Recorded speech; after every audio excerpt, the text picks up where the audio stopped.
Welcome to NTR Radio. I'm Tom Force Anubis. I'm K-Gods. And I'm VZ Mark II. K-Gods is back. Yeah, I had the coronavirus. Nah, I'm kidding. But how'd you get out of your house? I hear they're welting people into their apartments over there. I don't know, man. Anyway, I'll tell you what actually happened.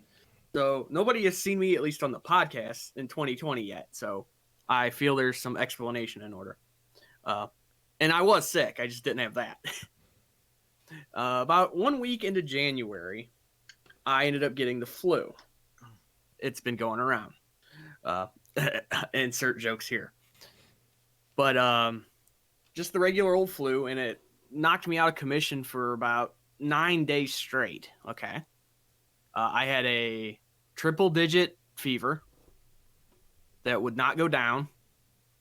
And eventually I ended up having to take stuff for it. And eventually I did get it down, obviously. But afterwards, I still felt really bad. Particularly having like these really nasty pains in my head and neck, pressure and all that. Eventually I ended up getting tired of it and ended up going to the hospital. And having them like give me an x-ray and all that kind of crap. And, you know, bones are good and all that. But they ended up swabbing me for strep, right? I don't know if that's just common procedure or what, but anyway, they did, and it took forever to get it back. And when I did, they basically said I have an acute sinus infection. I got fluid buildup, and my lymph nodes are swollen, pretty bad, to the point where if I'm laying down, it felt like I was being choked by my own clothing. Mm-hmm. Yeah, so obviously something was wrong, and they've put me on some antibiotics and. Here's the thing. I don't know if I had it when I had the flu and it just weakened me to where I couldn't fight it off anymore, or I was weakened from the flu and then I got it. It's one of those chicken and egg scenarios, but they got me on some pretty heavy duty shit. I just started taking it. Hopefully in the next couple days. So you didn't have strep. You didn't have strep, but you had a sinus infection. Yes, a pretty nasty one. Apparently. So. But that's what they were checking for. That's why they swabbed the back of my throat. They, they do the thing with the Q-tip where they, yeah, it's not fun. But that's where I was at. I did not have Kung Flu, even though that was probably the joke everybody was thinking because I was gone as soon as that shit started showing up. This is the first time I heard that pun. Someone make that pun. Yeah, everybody was Kung Flu fighting. Dropping dead fast as lightning. No. Jesus Christ. No, listen, we're gonna get banned. I can already tell. I went to my regular doctor just for regular checkup, and they were asking, so any trips to China and all that. Yeah, they did that when I was up there too. They were like, "Have you been out of the country?" I'm like, "No, I haven't even been out of the state for a while." Well, you see, I get these things called Nendoroids. They come from Japan, but they're made in China. Yeah, they're made in Wuhan. And then they just kick you right out. Well, no, I should mention when I was in the hospital, like half the people there were wearing those fucking masks. Oh yeah. Like so regardless what people are telling you, people are scared and taking it seriously. Nintendo Switch had to halt their productions. Yeah.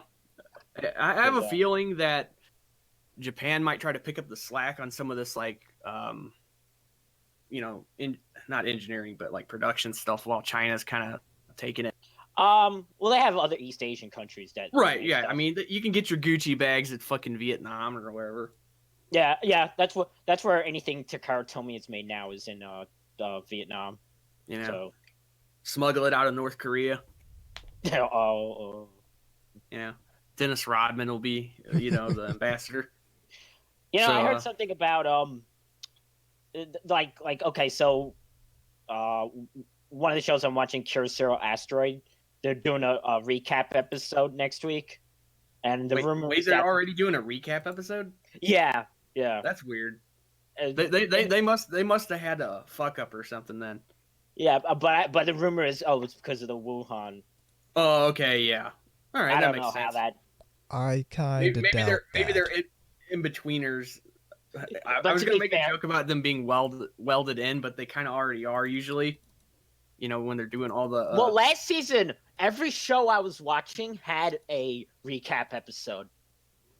You know, it's weird when there's recap episodes of things that are only like 12 or 13 episodes. Yeah. I mean, that just shows that there's definitely some. Yeah, it's always a production snag. It makes sense for like one of those long shows that are like 50 right, like episodes. Gundam Wing, where they had them in the middle.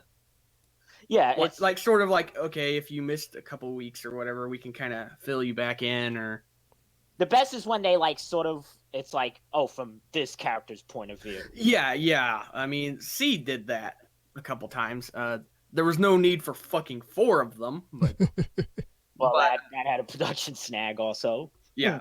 The first one was good because it's from Rao Lacrasse's point of view, and it's actually fairly insightful and whatnot. But most of the other ones were just bullshit. So barring that, your situation, anyone else doing anything? I picked up a copy of Battle Arena Toshinden from the thrift store yesterday. Oh, wow. The game? Going old school. Yeah, PlayStation 1. The PS1, okay. Yeah, I don't like it. But do you dislike it more than Tekken? Well, because it's too Tekken-like? I have some pretty fundamental disagreements with Tekken, but my problem with Battle Arena Toshinden is like it has a very. It seems to me to have a very stilted play style, and keep in mind I'm coming from Virtua Fighter 2, so I guess I just got spoiled on the best fighting game of the mid-90s era. But yeah, I don't like it very much. So I'm glad I only paid... The most important thing is, did you play Sophia? I think so. Let me take a look at the characters. I don't quite remember the names of the people I played as. That's right. That's the only one I remember anyway. That and there's a character named Uranus. I should mention that. I played as Sophia. I actually liked her the least out of the people that I played as. I should mention I'm going to a con here. Yeah, pretty soon. I thought this might derail it, but they said that it's not viral, so it's not really something I got to worry about in that regard. It just feels fucking awful. Well, if you find Battle Arena Toshinden at the con, don't buy it because it's not very good. Yeah, we should probably mention to come into the chat. So here's how you get involved with the chat. You hit up ntrradio.net and click on the chat link. That'll bring you to a page where you put in your nickname and hit the button to join us in the IRC channel. Alternatively, you can take your favorite IRC client, point it at irc.ryzen.net, and join us in the # or hash SLC media channel. In addition, you can get at us on Twitter at TAnubis, at VZNK2, at Immortal_KGods, at NTR_radio, and as always, the email address to get involved with the show is ntrradio@gmail.com. There you go. You'll get that auctioneering job yet. You know that there was a Toshinden OVA, 2-episode OVA. Yeah, is it better than the game? Because that's not very hard. There was also a Tekken anime. It's one of those. Yeah, it's not hard to be. It's not hard for anything to be better than Tekken's video game. It's like every one of those 90s fighting OVA things. So it sucks. It's not that it sucks. It's just one of those things, like, if you watch it, especially now, you go, whatever. This was a thing. It was something you watched when you didn't have many options for Animu. Probably. I'm guessing. I don't know. Yeah. Well, the big thing that started that was the Street Fighter anime movie. And then there was a whole bunch of, we can do that too, but they only had like OVA level. But we don't have Chun-Li getting ogled by Vega or. Well, see, I saw the stupid version growing up. I saw the I like how you have to clarify that. I saw the stupid version. Well, it was edited, so they took out that the nudity, and here's the thing, because they knew what kind of audience they were trying to target the Street Fighter movie for, and this had advertisement on TV, like regular TV. Not even like on cable or anything. It was like with music by was it Alice in Chains, Silverchair, and Korn. So what in the fuck? Yeah. That makes no sense. Yeah. But we're gonna talk about good shit. Shit I personally like. So last week I told Anubis that I'm watching the Sentai show 5-Man from 1990, and I said this show is bipolar. I was wrong because I was only like a dozen episodes in. This show is schizoid. I got to spend a couple of minutes clarifying just how schizoid the show just gets. Okay, so there's an episode where a bunch of kids have puppets of the fireman and the main villain, and so the villains decide to get control of the puppets, so that way they do kind of like a voodoo thing where if the puppets get hurt, they get hurt type of thing. You know, not standard thing. That's not the weird part. So the weird part is at the end of the episode, for some reason, the puppets, they're hand puppets. They're like cutesy hand puppets. They gain sentience. And this sounds like a bad Tales from the Crypt plot. And basically, for the rest of the series, or at least for the amount of episodes I've been up to, so I'm up to like 33 or something, they basically become like the Greek chorus, commenting on like the fighting that's happening. Okay. Yeah. The show's completely nuts. And there was an episode I was watching today just called Canned Human. Interesting. Yeah, where it was like we're gonna make the best food. We're gonna can people in 3 days. Soylent Green. Let's go. Yeah, pretty much. But Did I tell either of you about my little run-in at GameStop? No. Oh boy. There's no situation that can be described as a run-in at GameStop that ends well. No, it doesn't. Was Chris Chan there? No, but his stand-in was. Ooh. So I was there. I was just minding my own business. I wasn't buying anything. I was just sort of browsing, window shopping, basically. Right. And apparently I was wearing a shirt that pissed somebody off. Oh. And it wasn't like anime or anything. It was just a regular shirt, it's like some band shirt or something. It had something on it that rubbed them the wrong way. Oh. And unlike a normal person, they decided to make it known. Hey, this guy's wearing a... Yeah, basically, just like, basically come up to me and complain about it, right? Wow. Yeah, and I'll let you guess what they looked like. Yeah, okay. Yeah, half-shaved head, that kind of stupid shit. And, I guess my asshole detector must have been much higher than usual, because I was ready for it. Was it he or she? I don't know. You couldn't even tell. Oh, shit. And I wasn't about to try to ask.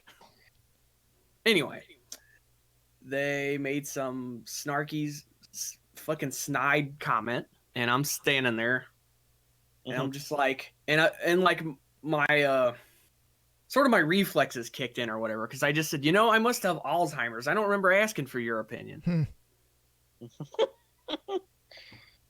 And then they were just kind of sitting there with their mouth, like their maw kind of open, like, I guess they're not used to somebody telling them basically to shut the fuck up. I don't care. Yeah, and they basically, I'm sure they picked you on like not a good day because you're already not feeling good. Yeah, that might have been it, but it's like, dude, I wasn't wearing this thing to piss you off. I don't even know why it really pissed you off. I was fucking half out of my head. Your existence personally offends me. Cool. Do you want me to die? Or they can. That's probably easier. I mean, really, they're the one that's, having the problem, not me. Anyway, it was pretty entertaining, though. Yeah, more shit I'm watching. I am loving that Eurocamp drama. It's raw. There's no translation. I don't care. It's, you know what? Watch the anime. If you watch the anime, it's the same as that. It's like 98% the same. Well, there you go. What else am I watching? And of course, Room Camp was the short. The show that you haven't watched, but you said you wanted to check out, Koisiro Asteroid. That's been pretty good. Yeah. But here's the other thing. I'm kind of teetering, and I can't decide if I want to drop Magia Record. Yeah, I just don't care anymore. It's not. It's just all the well directing that the original show had is just not there, and I don't know if I feel like continuing or not. Mm-hmm. I mean, I haven't been in a very watching mood to begin with. I've been that's fine. A little bit more in the I feel like shit. I don't really want to do any of this. Nah, that's fine. That's your thing. And it's basically been ongoing since the year started, unfortunately. The other thing that I dropped, but I'm not dropping it for good. I'm just gonna let it. I'm just waiting for it to all to be done. Then come out on a Blu-ray, and I'll watch the rip of that. Ishizuka Reviewers. Mm-hmm. I do want to see the rest of it because I am, but we'll talk more about that a little later. Yeah. I just don't feel like, okay, what subgroup's the best one to see? Yeah. See, I was actually curious about that. That's the main reason I haven't yet. It's like, you know what? Just I'll wait till it's all done. It'll be nice. It'll be, the best version possible with little to no censoring. Oh, that reminds me. Something recently did happen. I don't know if it's Let's newsworthy, but it's funny, if nothing else. So, have you guys ever heard of Chatterbait? Oh, this is exactly what I was going to talk about, so we're on the same page. Oh, okay, then roll it. Okay, go ahead, then. Where is it? N? I think it's N. No, that's... Why is N multi-kill? I think it's L. There we go. Let's News! Working to restore power. This Take is it away. hilarious. Absolutely fucking... Okay, this story is hose mad. Anime edition. Yeah. TLDR, hoes are mad. So, there is this tweet thread is coming from Lewd Gamers going out in the IRC right now. There is a virtual 3D cam girl, basically. I think her name's Melody. Project Melody, and that's Project with a K. Yeah, okay, yeah. So, Project Melody came out on Chatterbait pretty recently. Mm-hmm. Topped the charts, first of all. And second of all, made at least one cam girl furious. So it's absolutely fucking hysterical. You have to see it. It's massively hysterical. So, okay, guys, were you the one who had this theory that the reason a lot of you see the lewd cosplay girls still somehow shit all over lewd anime stuff, even though because it's drawing attention away from them? Because it's basically business competition for them. Yes. So, yeah, here's the proof. It turns out you're basically right about that. Yeah, it's pretty entertaining. Yeah. I remember seeing that and I was like, you gotta be fucking kidding. Not that they made it, but like somebody got mad about it. Somebody got mad. She is cute. She is really cute. I mean, just saying. Her design isn't, bad by any means. Well, okay. So here's the real about it. Number one, the person who did the 3D model, Digitrevex, DIGITREVX, credit where credit is due. Mm-hmm. The person who did the 3D model is incredibly talented, and the performer is also very talented as well. So, here's maybe, just maybe, the reason that Project Melody was able to come out and get as much attention as she did and gain this much success so quickly is one, because it's a novelty thing. Mm-hmm. But two, maybe because the person, her player, her controller, her operator, whatever you want to call it, maybe it's because that person's personality is actually pretty pleasant and people enjoy the person's personality. Maybe if you have a shitty personality, the kind of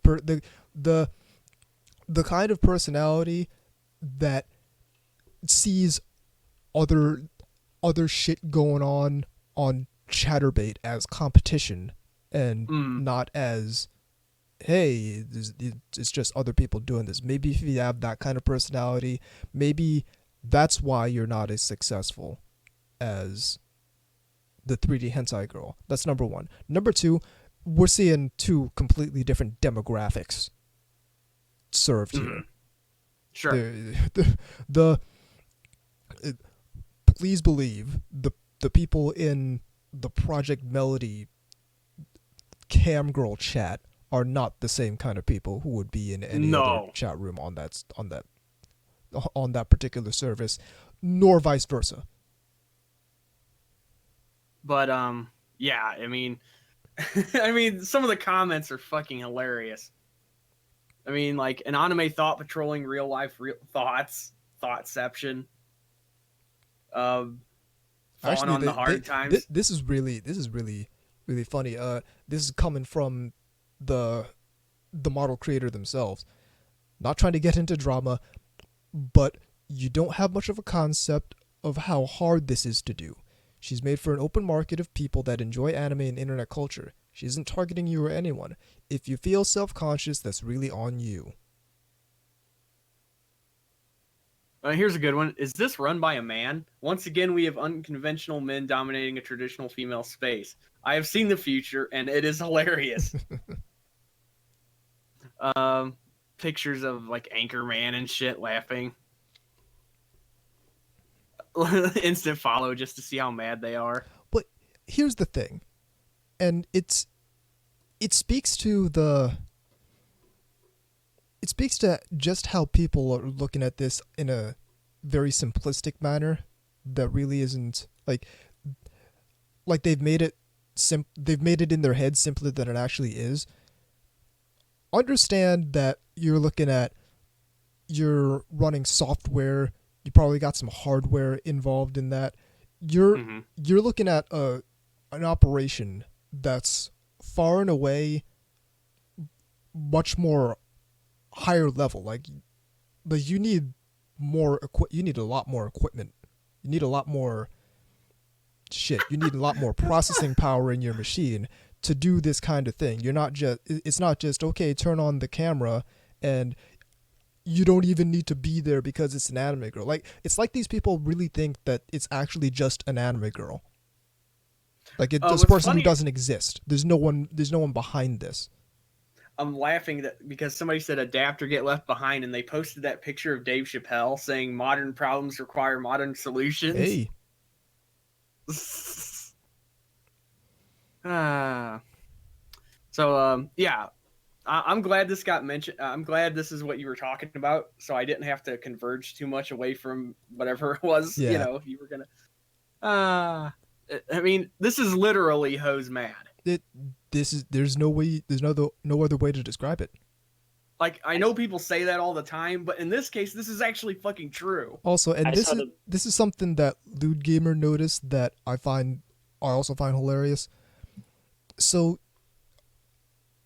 Okay, so you're a Chatterbait model, which means basically you don't have a real job. Well, no, I'm not going to say that, but your income is based on interacting with the computer on a regular basis. Mm-hmm. How the fuck do you not know how to take a screenshot? That's a good point. Like, you have this person's taken a a screenshot of the Project Melody chat with her phone, like taking a picture of her screen with her phone. And I'm like, why don't you just use we print solved that screen, problem like 20 years ago. function print screen, people. Depending on what your computer is, of course. Well, even beyond that, just hit print screen normally, go into Paint, and hit Control V. It's not hard. Open up snipping tool. I mean, come on. Yeah, like, it's 2020. We don't need to take pictures of our screen with our phone anymore. And for someone who interacts with a computer on a daily basis to do their job, I have a feeling those are people who use their phone more than the computer. Oh, I guarantee it. I guarantee you. But they're still interacting with their computer to be able to broadcast. Or maybe they're not. But regardless, Here's a great even if they are using their phone, it's even easier to take a screenshot of your phone. So there's really no excuse for someone who interacts with the computer that often to not know how to take a screenshot of anything. I'm just laughing at, like I said, I'm still looking at the comments. One of the great ones here is the free market deems you obsolete thought. Now GTFO, learn coding. I just think it's hilarious because, like, on some level, you could make a hilarious argument that automation is coming for the cam girls too, but not even really, because doing something like Project Melody is actually harder. Well, yeah, because you actually have to program things and you have to set up everything. It's not just, it doesn't come out of the ether. Yeah, there's equipment to set up. You have to know about Unity and shit. Mm-hmm. So, anyway, I just had to let that out. I thought it was really funny and very fitting of our podcast that we talk a little bit about it. Yeah, there's no way I could have let this that one go. Fucking, like, and the thing is, just look it up. Go to any of these people's feeds. I'm not saying to actually talk to them, but just look at the stuff they're writing. Like, you know, they're trying to get kids in here because they're cartoons, and it's like, oh yeah, these people have no idea what the fuck they're talking about. They have no idea. They have no idea who this is actually at. This is if you're looking for an example of a culture clash, this is a culture clash. Like, yeah, these people have no idea what the fuck is going on. Anime here. even is. Like, this is people from a completely different world. Yeah. But yeah, we had to basically bring that one up. I'm glad I wasn't the only one who had something to say about it, because I thought I was going to be the one just rambling fucking about fucking chatterbait. I mean, I am familiar with it in terms of name. That's about it. I've never used it. I don't really know anybody that has. Yeah, it's a completely different world from... Yeah, I mean, from people I hang around with even. Yeah, which makes it extra hilarious.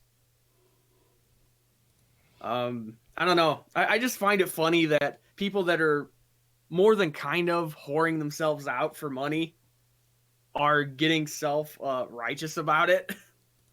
I mean, I find that very amusing. I think it's hilarious that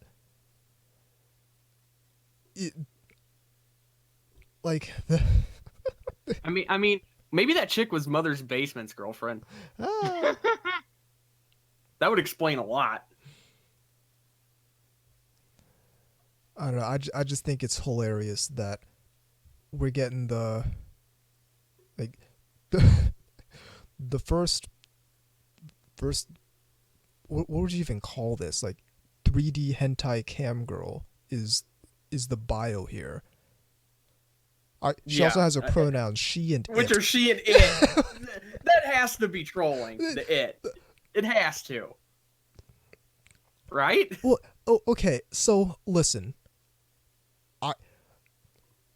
I'm not gonna lie. I checked out the stream because I was curious.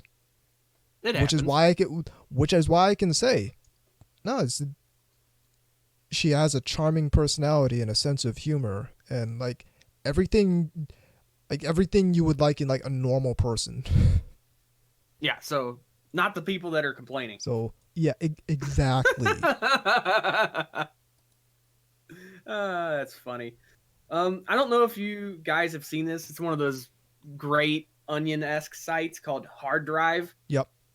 No. Okay, yeah. There was one I posted earlier. It was really great. Guy who hasn't played RPG in a week might as well just start over. That's funny. That's like the story of my entire life with regard to RPGs. It's like, yeah, okay. Like I'll... you lose your rhythm and you're just kind of like, I think I better just start over. Or you'll be like me, and the last time you played Final Fantasy IX was one hard drive ago.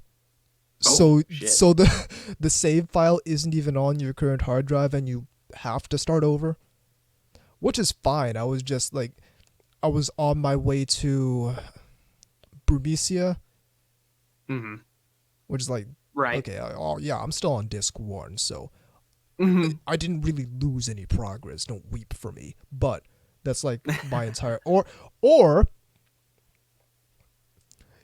you're me, and you have a PlayStation 3, and you're playing Valkyria Chronicles, and you're getting pretty far in Valkyria Chronicles, but PlayStation 3 shits the bed, so you get a new PlayStation 3, but not the same kind of PlayStation 3. You got a smaller PlayStation 3, and Sony, in their infinite wisdom, made it so the hard drive for the old PlayStation 3 doesn't fit in the new PlayStation 3. So Of course. you're forced to start over in Valkyria Chronicles again. And then you get it Okay, on one other PC and thing. you start over anyway. So yeah, this is my entire life with regard to JRPGs. Okay, this is sort of news that wasn't really talked about. We should mention that Uzaki-chan Wants to Hang Out is getting an adaptation. Yes, sir. Yeah. Yes. Which is interesting. For those who don't know, that was the mascot character they were using for the blood drive. Yep. That people Pissed got mad off. about. Unseen Japan and all that. You know, they got all pissed off because, you know, how dare they have tits. This just in. Some women have them. Some women are large up top. I mean, Yeah. don't go outside. It might cause some mastrophobia. Yeah. Yeah. So, unfortunately, I'm looking at social media right now, and I'm already seeing stupid Oscars bullshit. Naturally. So you're not missing anything. I'm sure it's the same old. We're gonna talk about Orange Man bad for year number 4 and climate change and all that crap. Which is why we're here listening to NTR Radio instead. Yep. That's why the smart people are listening. Yeah, exactly. I'd say the smart people just aren't listening to or just not watching the Oscars. But the smartest are listening to NTR Radio. Yeah, I kind of doubt It's that. the smartest anime podcast. Yeah. Do you know an anime podcast out there that's smarter? I'm not comfortable with saying that simply because look at some of the titles we've come up with. Hey, listen, Movie we work food. hard on our titles. Oh, that reminds me. We have some competition now. There is a new one out there. Yeah, I saw. that- I haven't listened to them yet, but I've seen called- their. Oh God. Okay. It's called Anime Pussy Productions. Not kidding. See, we're out here trying to make a joke with I thought NTR ours Radio. were bad. Yeah, And I thought ours was just awful. And their logo should be the. You ever see in like the old cartoons? It has like APP. Just use that, but just yeah. Yeah. The thing is it's by 3 people just like ours. They're sort of notorious on Ani Twitter. It's Dejotes, I don't, or DJ Oats. Fuck, I don't know how they say their name. Or Minmod and someone else that I'm less familiar with. But apparently it's pretty funny. I actually haven't got around to it yet, but I can tell it's, well, obviously not serious. Right, Come on. The podcast is named the Anime Pussy Podcast. Of course not. Yeah. Just like ours is named NTR Radio. I expect, and we actually do get serious from time to time, which is why it's hilarious. Well, even weirder than that is when we have to explain the whole story behind it. Like, I didn't think that was going to be an issue, but explaining the story behind the name NTR Radio, it's a joke. Yes. We came up with it. It's a well, pun yeah, off of but then NTR. there's That's people that literally think it's it. actually about cuckolding or something. It's like, no, it was sort of a pun on NPR. Yeah, it's like we were brainstorming. That was the first thing that came in my mind. So we hit fire really early. Okay, yeah, it's Min Mod, Anime Wife Lover, and DJ Oats 02. Yeah, and I'm gonna go ahead and plug them because why not? Seems to be in the same spirit of our sort of thing. So, I don't know that yet because I haven't listened to it. But given the nature of their name, we might have the way to. they're In 2 weeks, we might have to issue a retraction based on the quality of their podcast. But I don't anticipate it to be bad. No, I assume it's probably amusing. And they have about 3 or 4 of them out now. So, and listen, there's always room for more podcasts. Just don't be boring. To any advice to any new ones trying up is find a niche and start. See, well, I'm sure they already got attention with a name like that. Well, but again, ours is that we talk about stuff that, or at least when we started, we talk about the stuff that the kind of the other anime podcasters or the anime review sphere, won't. Won't, or just like go ew, or like we don't want to talk about that, or we talk about like we're just real about anime and what we like. We're the realest anime podcast. So we don't. We're just. Everyone else is trying to impress someone or trying to be highbrow or intelligent or any of that shit, and we just talk. See, we're not going to be like that Crunchyroll video I showed you, the one with the history of hentai. Oh yeah, where they skip over all the lolicon stuff. No lolicon and no cream lemon. It's like, they jump. So basically, just ignore it. Yeah. Like they jump from fucking.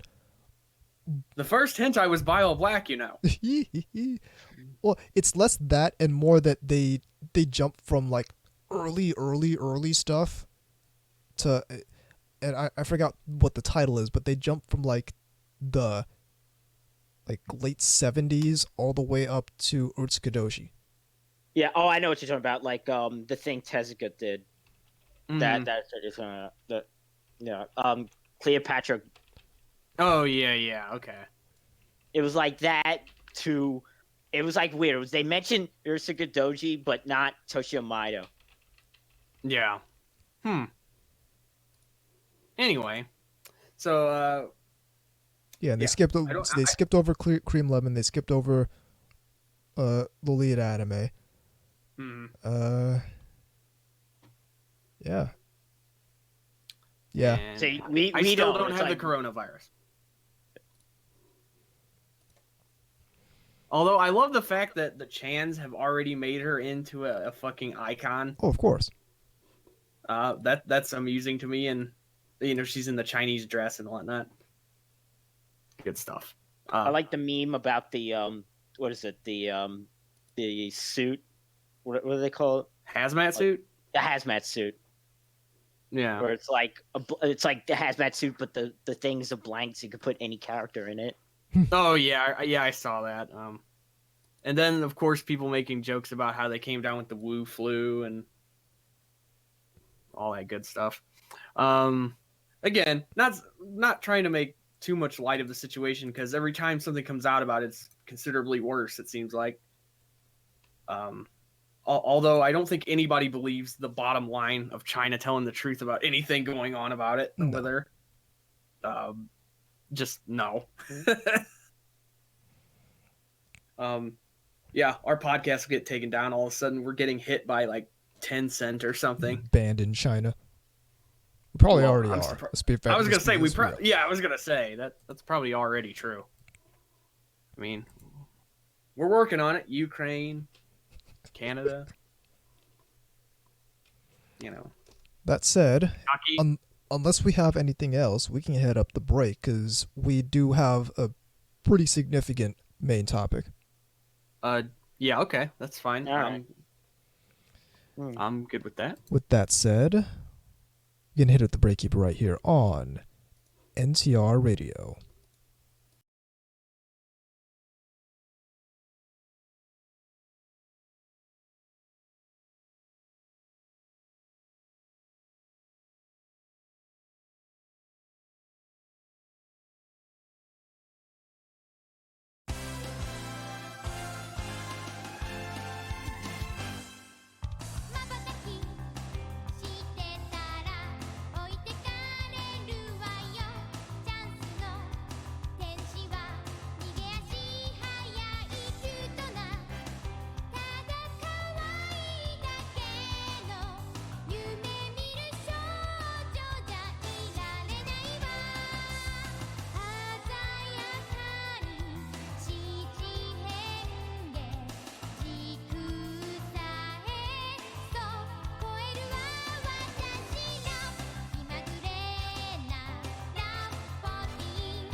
は眠らない誰もが思い抱いたまま光るコイン握りしめた手でおどけかけた夢を探そう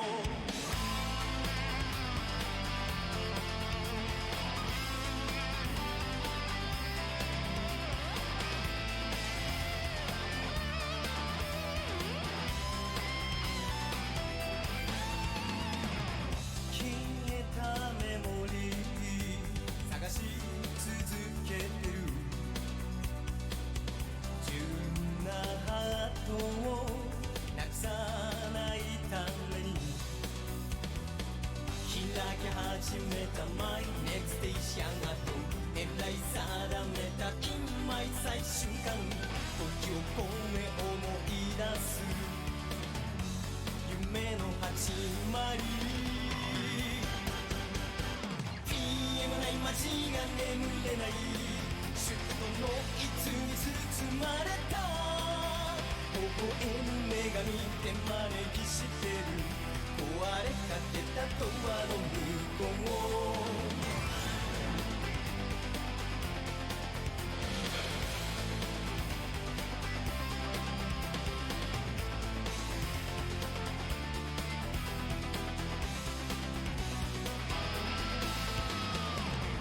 窓の海の中当たる君はバーチャルヒントをくれたね最後のパスワード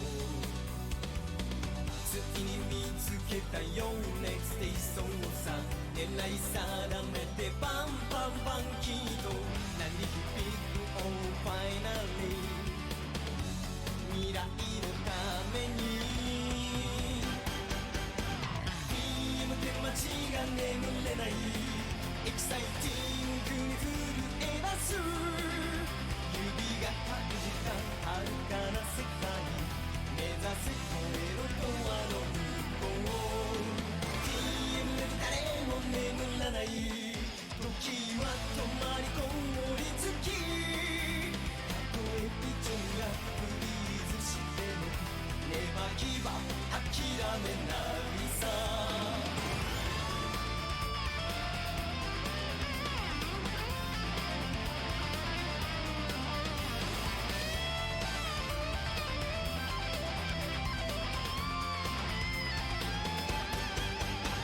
AM の街は変わらないしつけさを取り戻すまで空に映ったいくつもの影自分自身見つかるまで AM は夜は終わらない誰もが思い抱いたまま光るコイン握りしめた手で掴みかけた夢をかざそう眠らない街が眠れない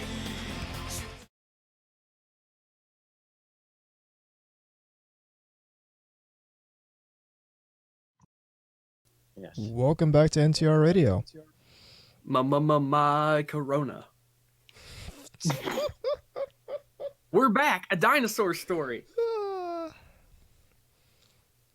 Okay, so for our main topic, we have an extended Let's News. It's the L key, right? Yes, it is. Let's news. Working to restore power.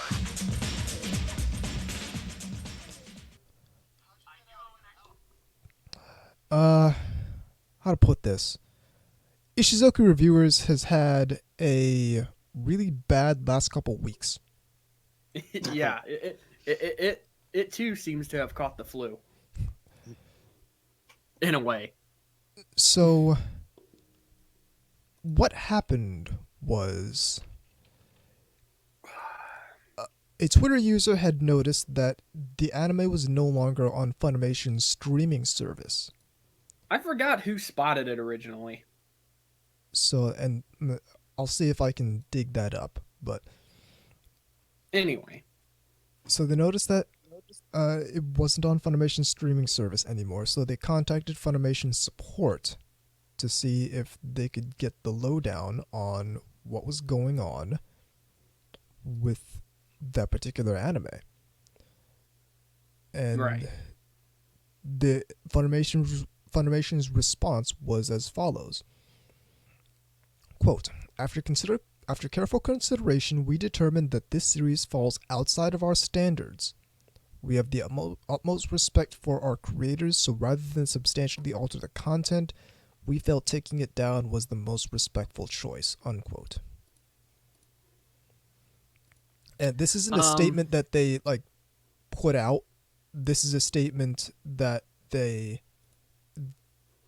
was just basically toward this specific individual. Yeah. And no, there was no further clarification. It was basically just dump that out. Boom. That's our answer. Yep. There was like no, well, what do you mean by that? Now, I have a theory. It's not going to be popular, but I'm going to throw it out there anyway, because I think people get a kick out of it. My joke was that Funimation did it to distract their staff from the fact that Donald Trump got acquitted. Because, if you look at any of their, like, Steve Bloom or any of their timelines or whatever, it's usually just fanatical frothing at the mouth, over stuff that's not their job related.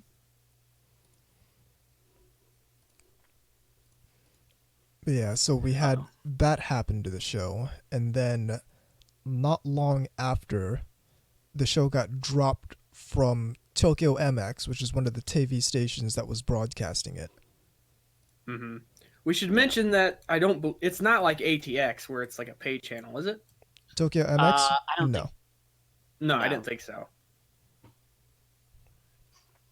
So it's still broadcasting on 4 other TV stations, including ATX. So it was just one out of 5 stations that dropped it. Yeah, and there's been some nuclear idiotic takes regarding that.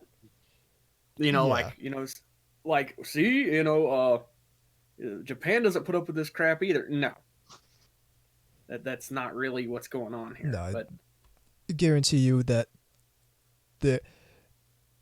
it's a tangential relation at best between. Although there is a funny thing with Nice Boat again. We should mention that. Which one was that? I forgot. It was School Days. I know it was School Days, but like which which station did it? It was a different station, I think. Yeah, I don't remember. But apparently, something about boats and of course it was Tokyo MX. They canceled it and replaced it with let me see if I can find the specific. It was a show about boats. Yes, it's a show about boats, but it has a specific name. Boats and Hose. Way to tie it together. Yeah. We're all stars now in the boat show. Mm-hmm. In any case, just as a show about cruise ships. Yeah, which of course is really funny if you were around and watching School Days when it was airing originally. Ocean Paradise Cruise is the title of the show it was replaced by. Yeah. Okay. So there you go. So that happened, and there's been this weird fallout because like J-List published this article on it that basically rubbed some people the wrong way. Which I'm in the process of pulling up, because here's the thing. The title of the article is Ishizoku Reviewers, Funimation did nothing wrong, ? Yeah, which almost sounds like clickbait, really. I guarantee you it's clickbait. Because here's the thing. I mean, I didn't read it, so I'm assuming it is. I read it. He's not factually incorrect. Well, on some levels, he's not factually incorrect. But I don't think he's looking as deeply into this situation as it should be looked into. Because the reasons he listed here Or first, they probably had to bid on the anime sight unseen in a highly competitive process while the series was still in planning stages. Even if they researched the property by reading the manga by female artist Amahara, the fact that there is no sex depicted for the review scenes might have made them assume the show was going to be just a fun Monster Girl series. I've looked at the manga, by the way. Yeah? The anime's much lewder. Yeah. Yeah, I have heard that. I mean, it's not something you want, it's not something you would want, children, obviously, or even a young teen, but it is, it's just the anime is something further. Right. Well, yeah, but obviously kids aren't watching that. They're watching Project Melody.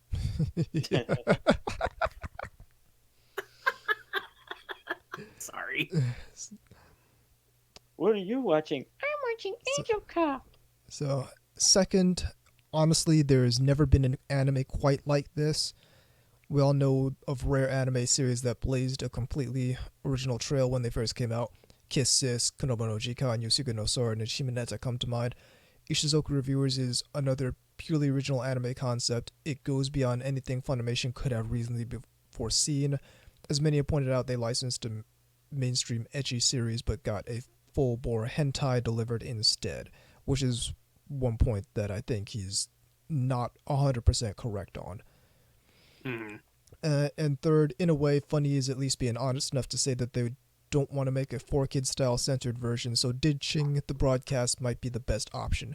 Maybe they can somehow ensure that a proper uncensored version gets released on Blu-ray so fans can collect it. And we'll talk about their habits with regard to censored and uncensored versions later on, because that's another problem Funimation has. But, so to address the first point here, that they probably had to bid on the anime sight unseen in a highly competitive process.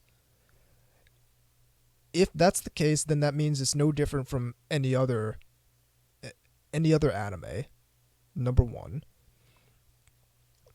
And number two, so I did some research because I'm working on this panel for Anime Boston. Mm-hmm. So I looked into a few articles on how licensing works, and for say a 12-episode show, $50,000 is a heavy lowball. So we're probably looking at something likely closer to something like maybe $100,000 that Funimation paid to upfront to license this series. So between you think if $50 you're and gonna $100, drop that kind of between $50 and $100,000, maybe something around there. Well, you'd think if you were gonna fork up that kind of money, you would at least do a little bit of homework. You would at least do a little bit of if Peter Payne is right, and they were looking at this as it's just in the planning stages. Okay, yeah, I mean, I see his point. They didn't think it was, because if you look at the source material, there was no true way to know it was going to get as nasty as it does. Sure. Because usually when these things happen, it's like, oh, it's not as ecchi as the manga for the... Yeah, that's usually the case. And what's weird is they usually tone things down for anime versions. Yeah. Yeah, that's what I just said. Yeah, it's the inverse usually. The show from 2 years ago. Wow, 2 years already. Uzumade. The manga had like, also known as the show that made A&N crap their pants. That one had like actual loli butt. So definitely. Yeah, and the anime didn't have that. So, well, there you have it. So that's one thing. Sure, they probably didn't have a lot of info on it. But then at the same time, if you're going to drop that much money on a show, then it not even to serve anyone else, it serves your business to continue putting it out. like to go Oh, through yeah. with it, so you can start making back that between like $50,000 and $100,000 that you spent up front getting this show. Right. Well, I just thought of something What's up? that nobody has thought of, and it kind of would have been if they wanted to keep the show. This is how they would have said the because again, you're the business person, so maybe you have a better it's like, okay, because of circumstances, we can't stream the show now. We're gonna think of a way not to drop it. What they could have done is for Funimation to create a brand new label of further ecchi stuff. Oh, so basically like an imprint. Yeah, like Kind of like So, soft sell like- for ADV. Yeah. Like Yeah. Kitty Media was for Or Anime 18 Anime for Blasters. Central Park Media. exactly. Okay, yeah. I mean, I see where you're going with that. They And could but they've, do that. They've never done that. though. exactly. They In- still at the end of the day, they still have this weird we're family friendly kind of personality, which isn't really true if you look at some of the stuff they have. Yes, yeah, I was thinking that, but then I was thinking, But the same thing's true of Nintendo though. Nintendo's always tried to sort of boister that look too, even though it's not really true anymore. I mean, there's plenty of M games on Nintendo. yeah, it's like we will. Was it in the 90s? We will never put Night Trap on, and then fast forward to the Nintendo Switch. We have Night Trap on here. We have Senran Kagura games, Yeah, that too. which I am thankful for. I'm sure the new Mortal Kombat games are on there too. Yeah, if you care. But yeah, yeah. Woke combat. Yeah, that's true. but yeah, Sorry. you're right, VZ. They could do that, but they didn't. But that would be a And smart thing to do. they had plenty of time to do that if they wanted to do that, but they didn't because they ostensibly because they have an image they want to uphold. Which is what I was getting at. Even the way they explained this when they gave that little non-answer to the one person reeks of that. It falls outside of our standards. Oh, the same standards that have Shimoneta? I mean, Well, that's the thing. What are your standards now? Because now we know Funimation has standards, but we don't know what those are. yeah, it's like the mystical, like, oh, we're only allowed to see them. We make them up as we go. is what Bingo. it really. So It's a whim thing. there's no reason to disbelieve that they're not just gonna make up whatever standards they want when something comes When it's up convenient. that they want to deny people. But here's the second thing: is that there's basically no reason for them to have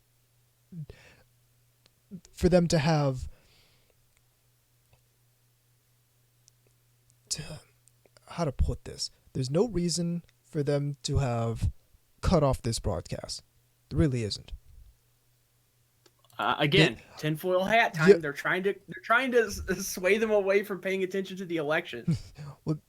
So they spent several tens of thousands of dollars, potentially approaching $100,000 on this license, That they have to bail. and now now here's the thing, because VZ, the one thing that you're wrong about is that you said if they wanted to not drop this license, well, they paid the minimum guarantee. They have the license. Well, It doesn't matter. something- They can choose to relinquish it. I don't know why they would, and give one of their competitors the chance to A capitalize on guaranteed it. bail. No, But so Well, I'm gonna- of course they're gonna keep the license. they're gonna sit on it. Yeah. They're gonna sit on it. Who knows if we'll get a disc release? Probably not. If the argument is that it falls outside their standards. well, They this paid whole the minimum thing- guarantee, and the anime is theirs. They don't need to do anything to keep the license. Okay. Well. All right. Harmony Gold 2, The Reckoning. Listen up. I'm kidding. This whole thing reminds me of a situation that happened during the CPM days. CPM was going to release this. It's not even a hentai. It's just a really hyper ecchi OVA called Mina Age Chow Okay. that they were going to release. It was even going to come with like, oh, well, hold on, I'm putting it in the chat and read the comment because it explains the situation. They were afraid of a media uproar, and yeah, it never got released. Mhm. I kind of seen some of it. Again, it's nothing. It's not even a hentai. It's just a strong ecchi. Nothing like from I don't know, like what's that Fox one that used to like Anubis? It's kind of like that. Kanokon? Yeah, Kanokon. Nothing. He doesn't like that. He complained about it all the time. Yeah. All right, or To Love Ru, all right. One of those like. Just as an aside, somebody wrote something pretty funny here. I haven't seen E-Thoughts this mad since we made them file taxes. The comment on this anime is Mina Age Chow was to be Central Park Media's first release, but was canceled due to the media uproar, which in part centered around the pair of pink paper panties, which were to be included in the release. Sony Music Entertainment in Japan bought back all of the copies.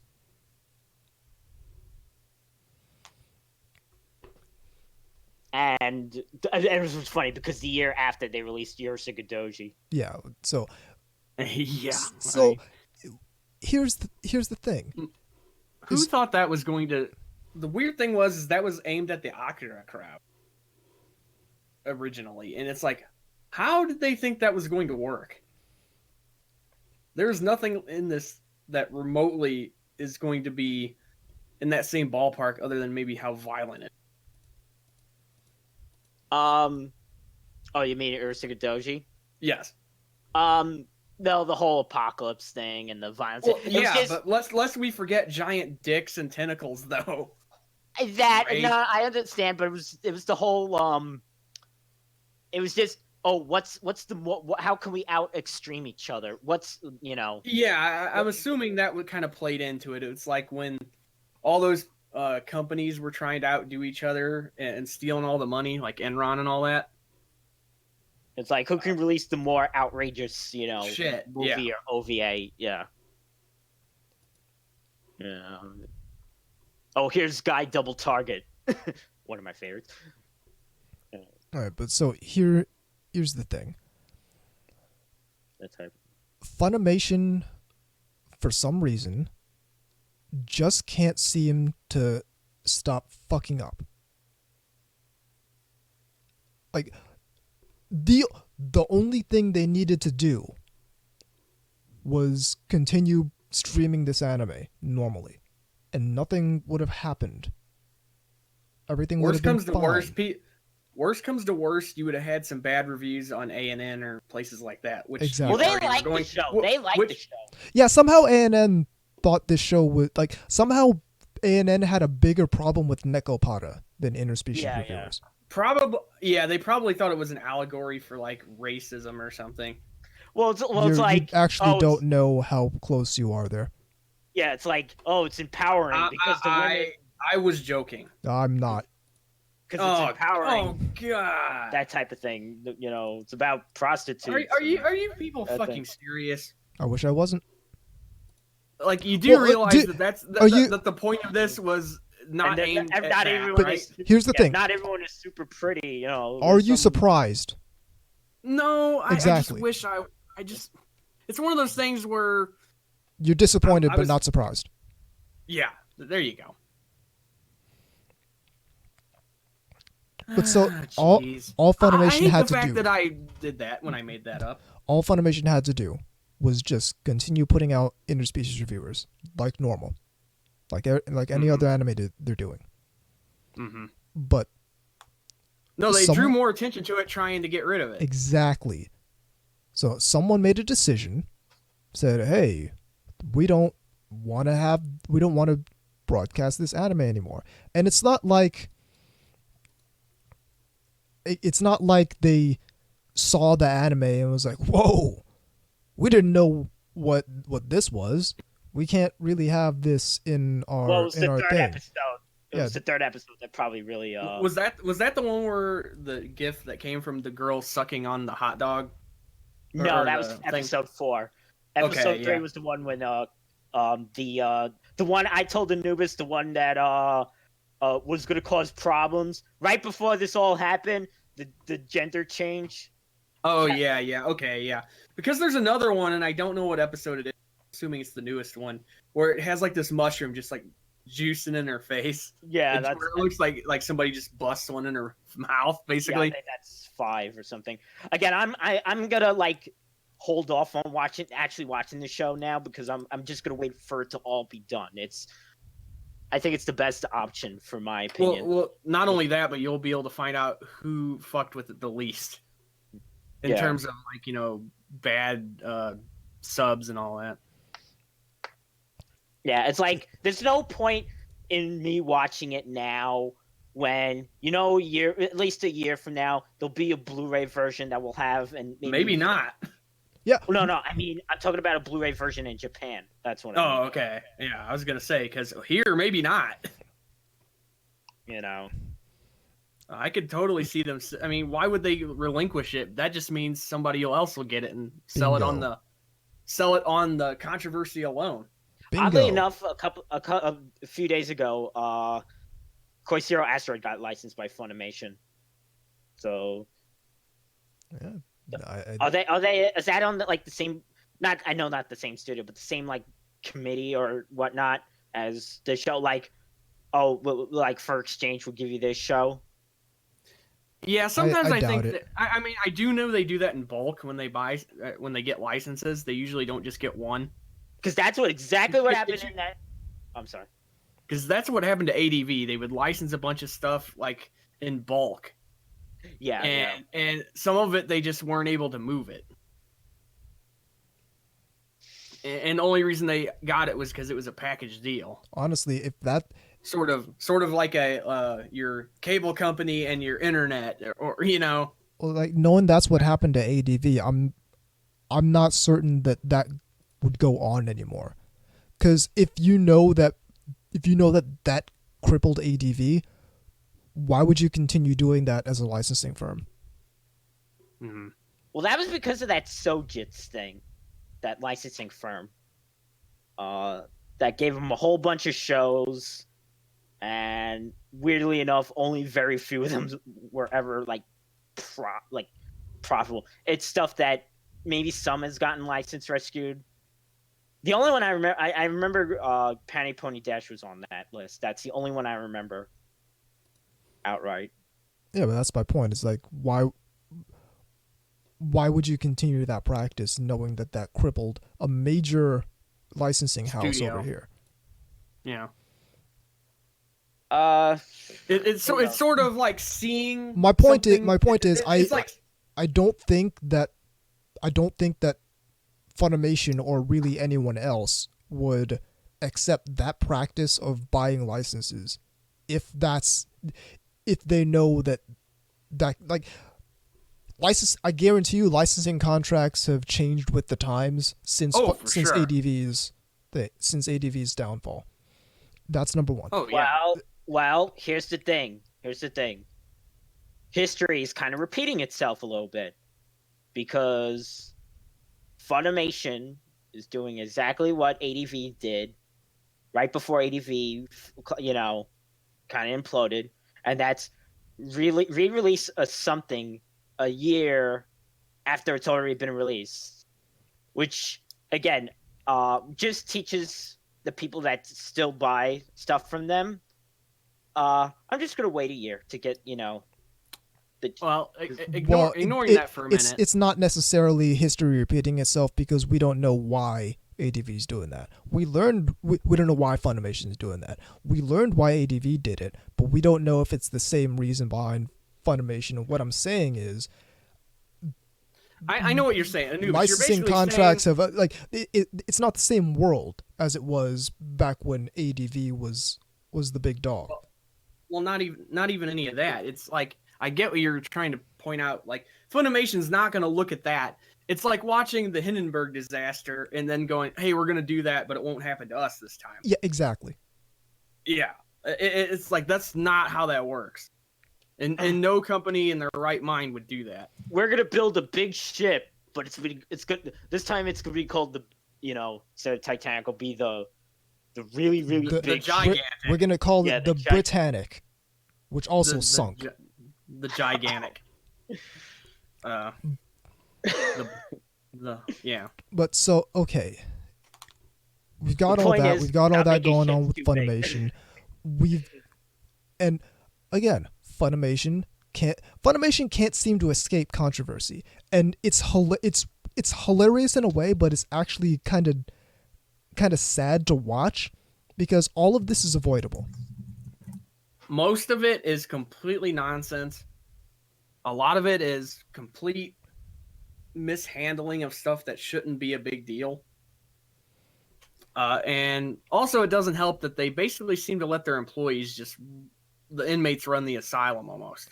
They don't seem to have a grasp on their business as much as they should. Yeah, which Here's makes the me thing. think that If there was going to be something happening with Interspecies Reviewers, the decision on that should have been made before episode 1 released and not when episode 3 released. Because now you're drawing attention to yourself.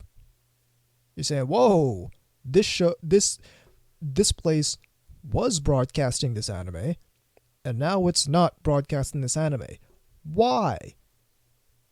And then you look for a statement, and then you can't get an actual statement from Funimation. You have to get it through Twitter from this one guy's email, who's the only person who it was the only place you can get a statement from them. And then it cites standards which you can't find on their website to read because they made it up. It also talks about how they have the utmost respect for their creators, and would rather do literally anything else than substantially alter the content, when we all know that that's not part of Funimation's history, is respecting their creators to not substantially alter their content. I think it sounds like to me like the stuff that they don't really care about, they just pass off to their kind of grunt people, and they're just like, all right, do whatever, we don't care.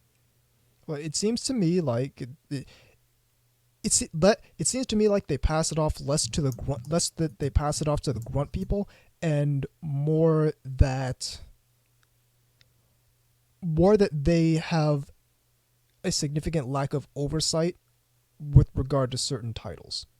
There's some stuff that they're gonna focus on quality on, and then there's some stuff that they're just fundamentally not gonna give a fuck about. Which is usually titty anime. Let's be real here. Well, a lot of that seems to get the shaft, if you know what I mean. Yeah. although to be there's this like notion that titty anime is sold well for Funimation. Well, of course, that's the only reason they license it. Because They don't like it personally. And this is gonna get into a deeper point, because people like ecchi anime. People have always liked ecchi anime.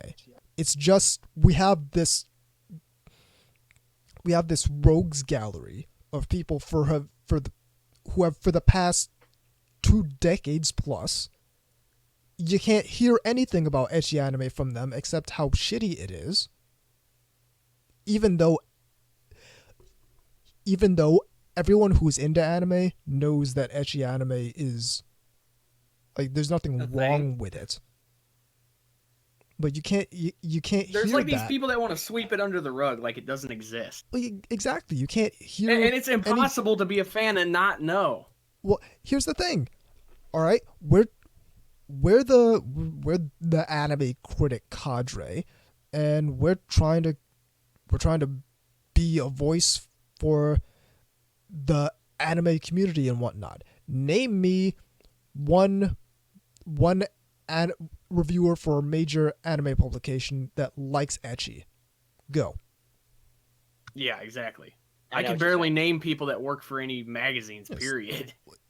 You can't, At you least can't in hear a this field. single positive thing about ecchi Except for Peter Payne. That's the closest thing. but except for that's Peter how- Payne, and he's the J-list guy who sells owner holes. So we know where he yeah, I mean, stands. he has to have some vested interest. Come on. It's And funny this- how I will say it is funny how he used to like the site used to be this is a parody toy, not for now they don't even do Actually, that's a legal thing why Yeah. they do that. Oh, okay. That has nothing to do with being. That has to do with like covering your ass. Yeah. Well, now they don't do that anymore because they have like we'll ship privately and all that. Mm-hmm. But here's the thing: you don't get And honestly, 20 years of only ever shitting on ecchi anime and end up with a subculture that has an outwardly healthy view on ecchi anime. Regardless of whether the rank and file otaku actually like ecchi anime, you're gonna have this background radiation of this is something that's bad, this is something that's shameful, and as a result, when it comes time for Funimation to discover that oh gee, this anime has sex in it, that's suddenly bad. well, it's funny. It actually now I'm doing a lot of. This reminds me of this episode. This reminds me of the thing I showed you guys years ago from that magazine, Flux. It was just Oh all yeah, the- boy, yeah, it was just- that's a blast from the past. It It should was remain in all the the past. it was all the majority of the anime released at the time, and yeah, a lot of anything that was it kind of mirrored the way the opinion leaders view anime now, which is violence is okay, but not too violent. Sexiness is actually okay, but not too, It all comes back to we don't want to embarrass our parents. Kinda it shit. don't, yeah. It almost seems like it's like I got to be able to present this stuff to like my family, and it's just like the thing is nobody really gives a shit. Neither does your family. I'm Well, sorry to say. so here's the thing. Name me any other very specific elements of anime as a medium that we treat like we treat ecchi. Yeah, I know what you mean. Yeah, giant robots are a staple of anime, in anime in particular. We don't treat Except- those like we treat ecchi. We don't treat Except the nobody beautiful rep- fighting girl, the beautiful fighting girl concept like we treat ecchi. Except the newest, nobody. Anytime people talk about mech anime, it takes them to. It's like the mecha. It's like Well, the mecha are that- just there. Well, that's the previous episode of this podcast.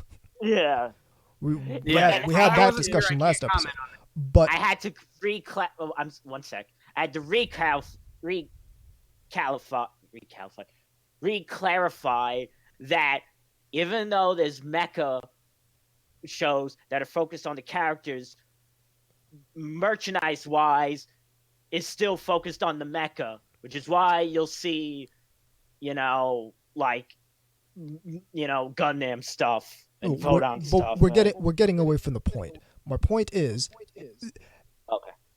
ecchi is the only specific element of anime that we treat like this, where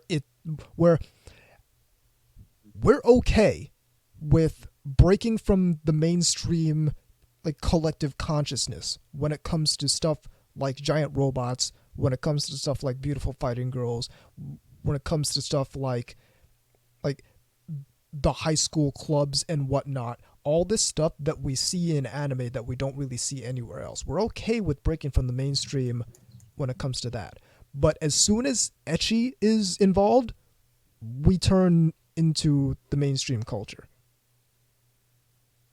And that's some shit we're not talking about when That's what comes to my mind when I think of this whole situation with Interspecies Reviewers and how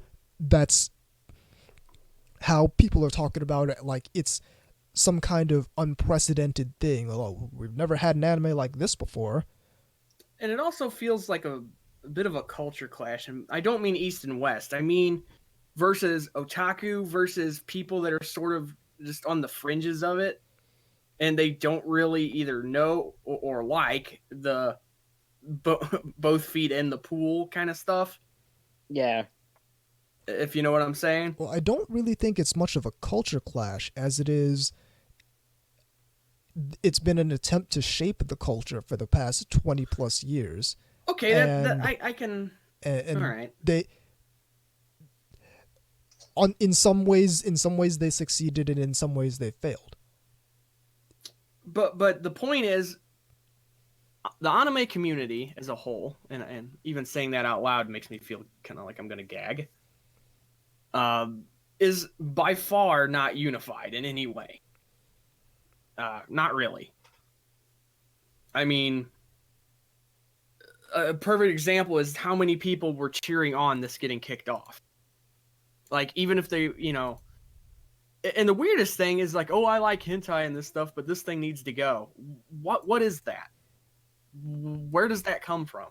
Like, well, just don't watch it. That makes if it doesn't bother you on principle, why are you even talking? Well, here's the thing: we've had for 20 plus years, we've had people in thought leader, influencer positions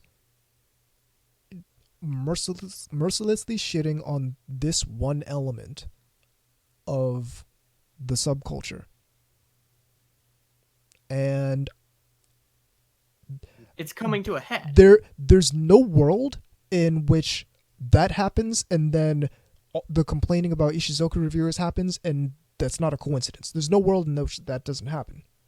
We kind of mentioned it in a previous episode, background radiation from years of this sort of shit.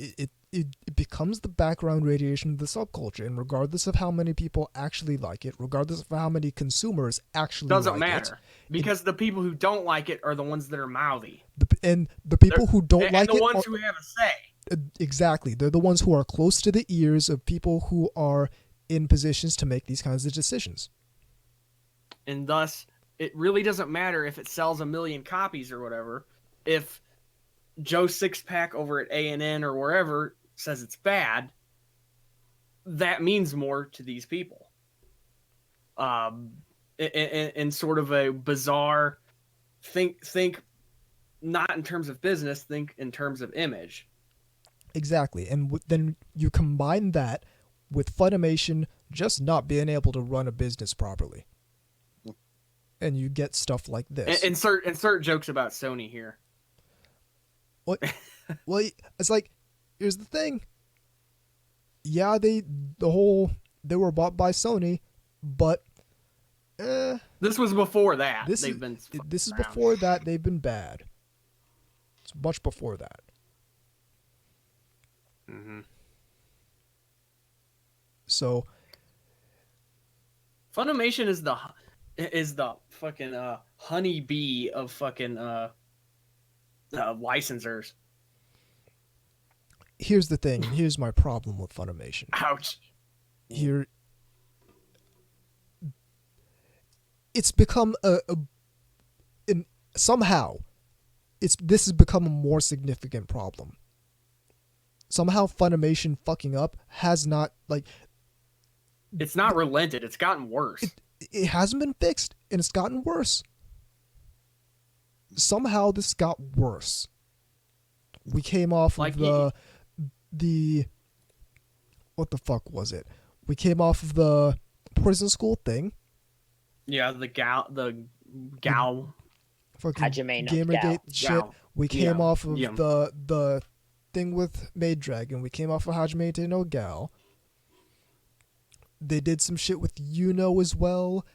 There was an anime they released like last year that they promised would be the uncensored release, and it turned out to not be the uncensored release. And let's not forget the behavior of some of their, workers on like social media actually at people that watch these kind of shows. Oh yeah. Oh, yeah, when the Like, Gamergate thing dropped, the unprofessional- person who wrote Unprofessional. that line was clapping back at people. Yeah, it's like unprofessional is not even a strong enough word for some of this shit. So here's where it starts to be a real problem. Funimation is fucking the bag up for the rest of the Western anime industry. Because we got people who are not just swearing off of Funimation, but are swearing off of the Western industry in general off of this. I know a And few. I can't really blame them.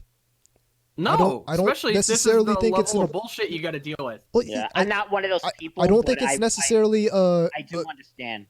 Well, here's the thing. I don't think it's necessarily necessary to swear off of the Western anime industry entirely. Absolutely not. I get Funimation. Funimation's a terrible company. They don't have a commitment to putting out good products. They haven't for a while. There needs to be some serious rearranging going on in that organization before they start to get better. But as far as some people, and I can't really blame them, but they're swearing off the entire Western industry now. So the entire industry is losing money because Funimation can't keep their shit together. They're fucking the bag up. Everyone else is losing money as a result of this company. This happens to be the biggest company in the industry, but can't keep their shit together to save their life. And this is just one of many things. Let's not forget the complete fuck up with Crunchyroll. I mean, this weird in-bed quality they had with them that didn't work, but obviously. But didn't work out as soon as Sony bought Funimation. Because they wanted to move to their own platform, which is better for the industry on a whole. But sure, realistically, conceptually, it's better for the industry. Realistically, Funimation can't keep their shit together, and as a result, they're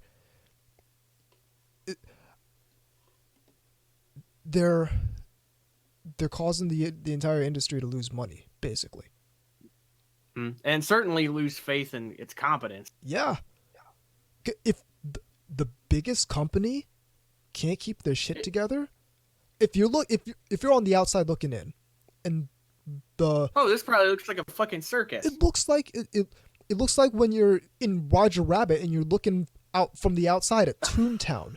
It looks like everyone there's just clouds of dust and shit flying everywhere.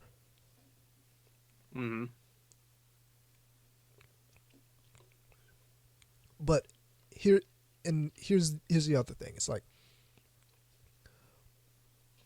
I understand that there are people who are on an extreme and don't like the entire Western industry as a result of this, but I'm wondering, when are we gonna take a look at Funimation and see, oh, okay, these people haven't been able to commit to putting out a quality product in a half decade. I think it depends on, again, by show. It says if it's an ecchi show, don't trust it for ecchi. Why compartmentalize? If they can't respect an ecchi show, why the fuck do I want to give them my money? If they can't, if they can't give an ecchi show the same respect that they would give any other anime, what does that say about their organization? That well, we just have this ecchi show. It's some icky sexual bullshit. It's I mean, that's basically they actually do talk like that. Yeah, it's behind the scenes. I guarantee it. It's some perverted bullshit. Just do whatever with it. Yeah, we spent approaching $100,000 on it. Maybe. Yeah. Do we want to keep it? It's almost like release it? It's almost like the drug dealer who doesn't honor what they're selling, or something. You know, it's like, yeah, we got this stuff. It's not very good, but it makes us money. Oh, this coming from Discord. Don't trust them with DBZ either. They keep fucking up their biggest product. We don't. Oh yeah. I can't even. That's a good point. I can't even get into all the the various ridiculousness that's gone on with them in Dragon Ball Z. They're like arguably their highest profile property. We could do an entire show on their fuck ups with that show. The largest distributor in the United States can't keep their shit together on their highest profile property. Yeah, I mean it's ridiculous. Absolutely ridiculous. And that's not even the weird controversies like that surround it. We're just talking about like the actual visual and audio quality and things like that. Yeah. So here, like, we're not even going to get into like the casting couch and all that other shit that they were rambling on about. They can't keep their shit together with their largest property. They can't keep their shit together with regards to keeping their writers and their actors in line with not making changes to the Fools script of themselves. that insult people. They can't keep their shit together with keeping visual quality and audio quality at a high level on all of their releases. I mean, they can't keep their shit together with regard to actually broadcasting the stuff they paid money for.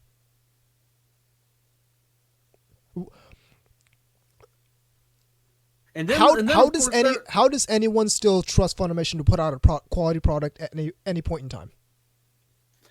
My question there is, like, and then they play these games. Remember when they had the DBZ Dragon Box thing they were hinting at coming back out with again?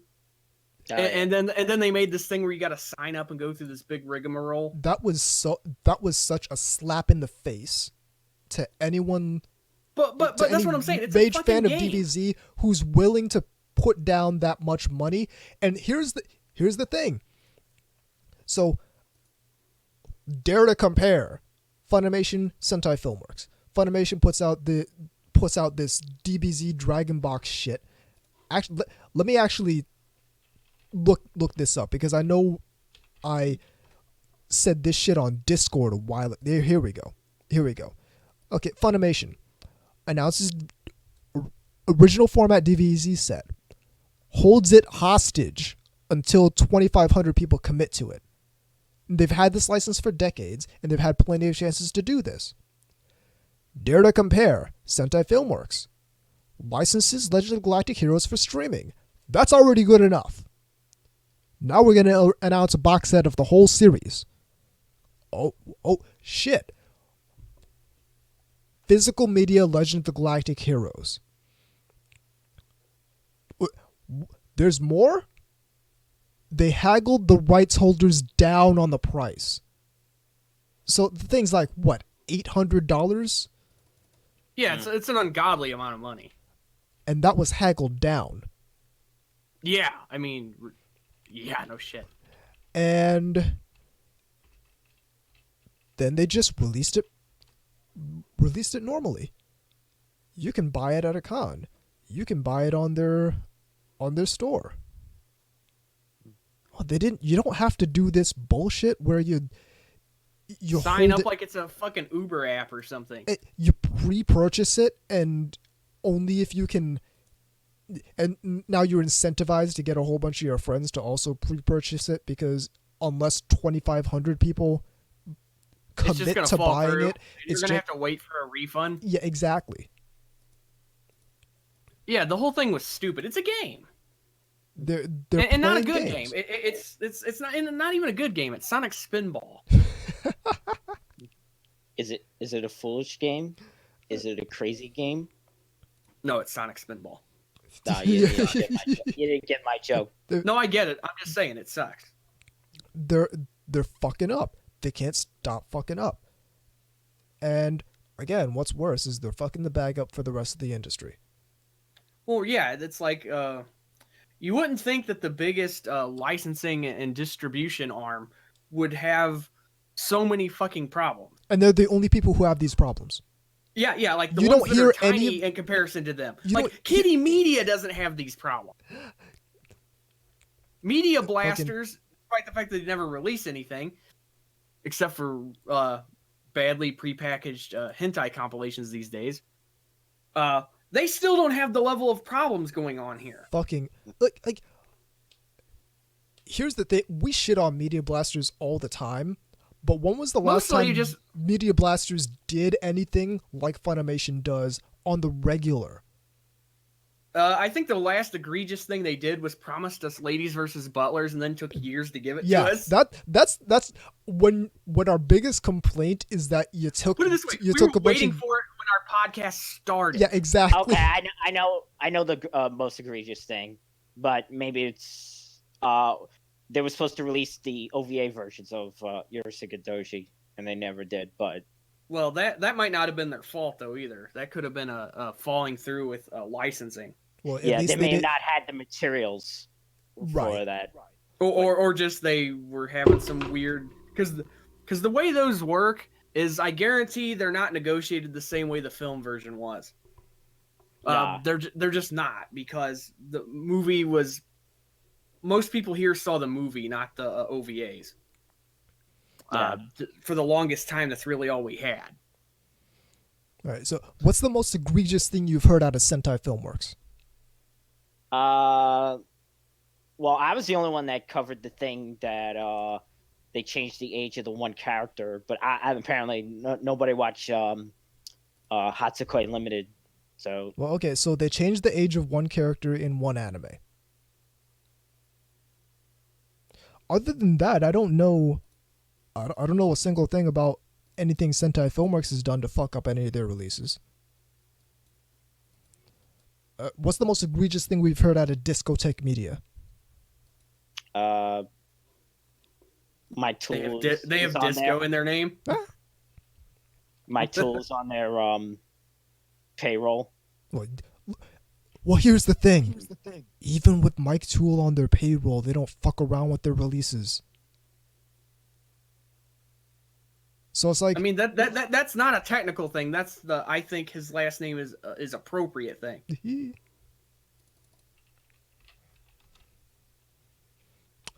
This is coming from the Discord. Sentai didn't release Rokyubu. Okay, Oh, yeah, they did that. Yeah, in the okay, middle. fair enough. All right, thank you for reminding me of that. So there you go. But the point is, Funimation has one of these issues. It seems like every month, like either some sort of weird technical thing, some shit where they're going after fans for complaining about something, or just unprofessional behavior.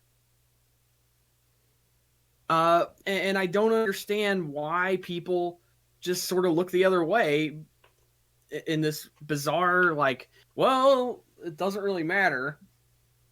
That doesn't really make the whole thing look very good. The whole apparatus of anime distribution in the West. Well, if we're going off of the paradigm from a couple episodes ago, talking about how sure the support the industry paradigm is a gigantic lie meant to sell you streaming services, but the best thing we can do from the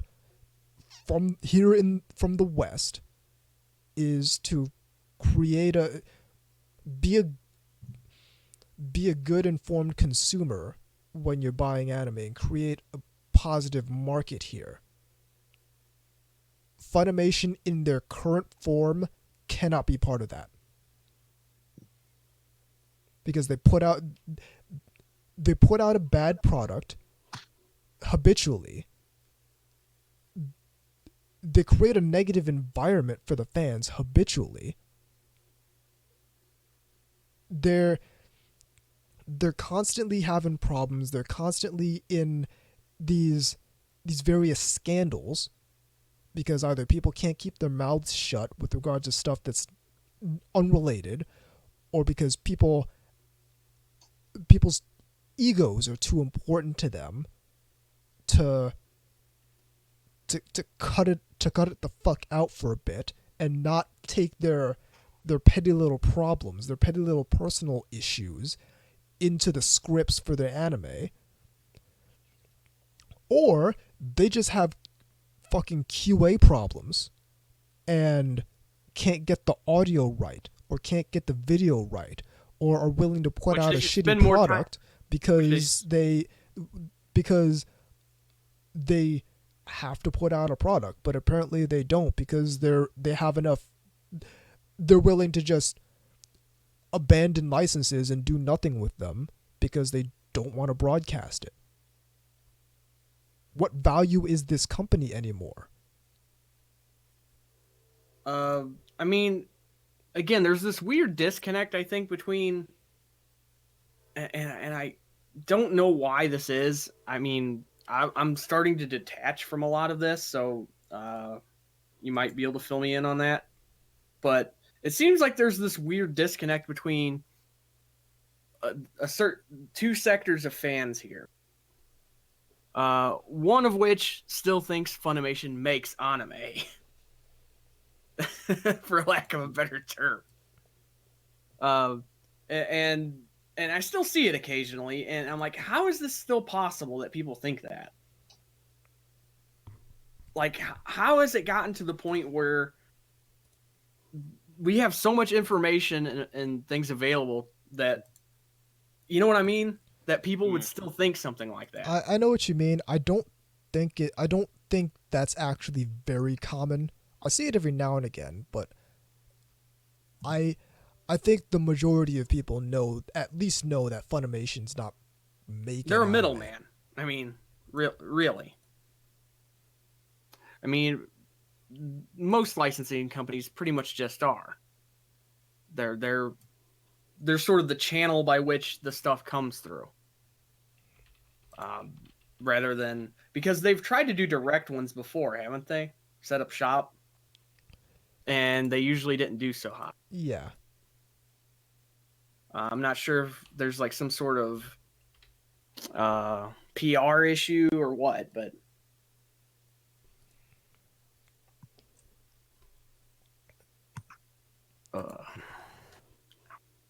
so that's been sort of getting a lot of people's goat lately. I mean, the fact that there's been no real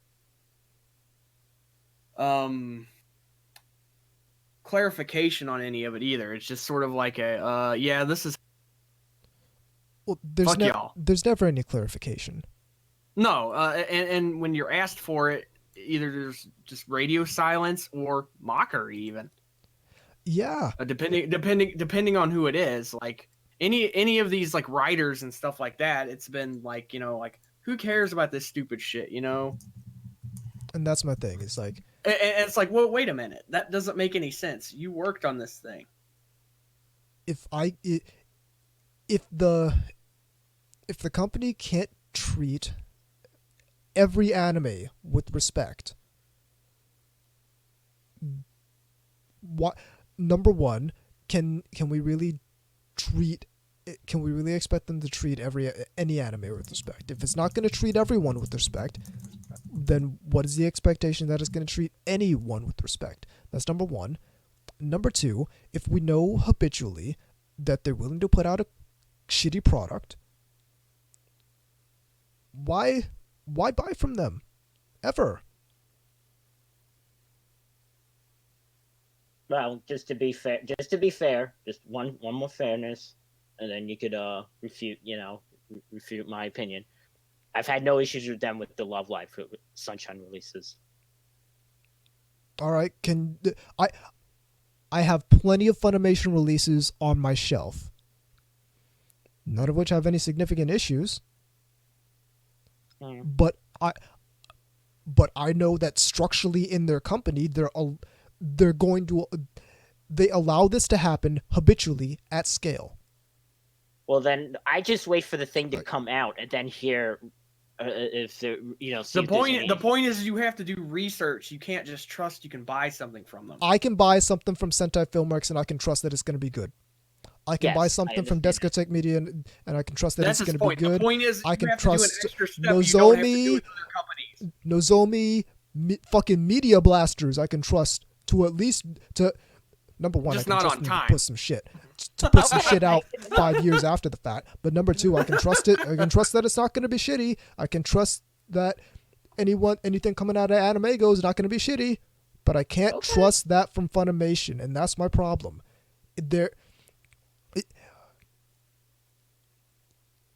In what world? And we're far removed from the ADV films, from the ADV paradigm, and especially from like the Bandai Entertainment paradigm.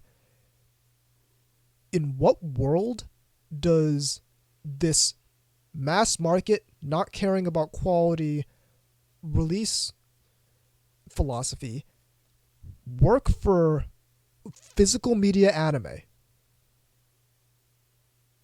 If we all agree that physical media is on the decline because of streaming, unless any of us disagree with that paradigm, in what world does not giving a fuck about the quality of releases work as a business strategy if you're putting out physical anime media? Who's buying physical anime media? Is it people Nerds. who don't give a fuck about quality, or is it the people who most give a fuck about quality?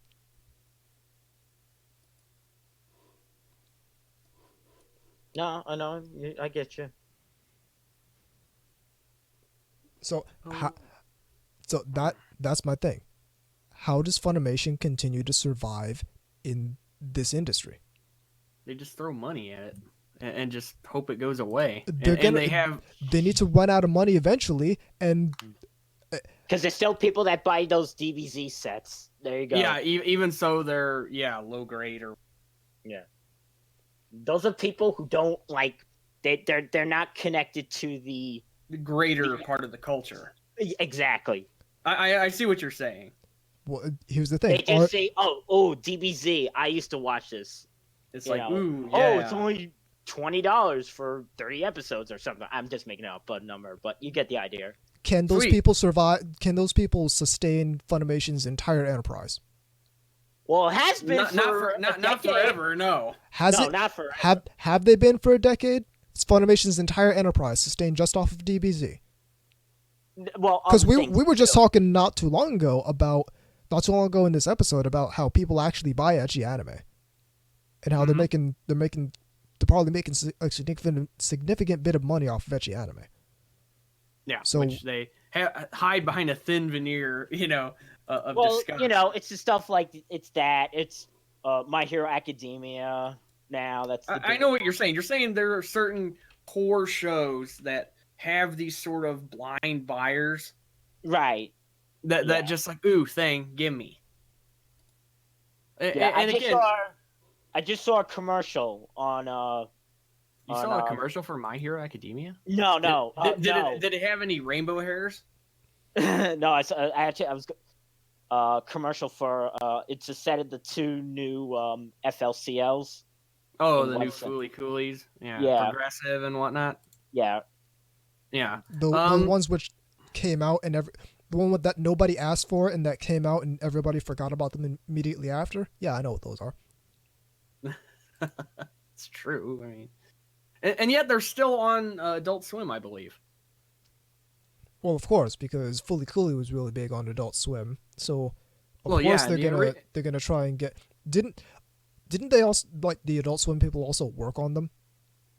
I believe so. I think there was some sort Either of they funded them or they worked on them or both.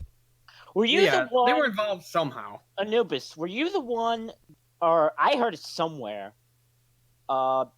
Please clarify. It was no. I remember hearing something about Hideki Anno, and then like that Fooly Cooley was taken from them.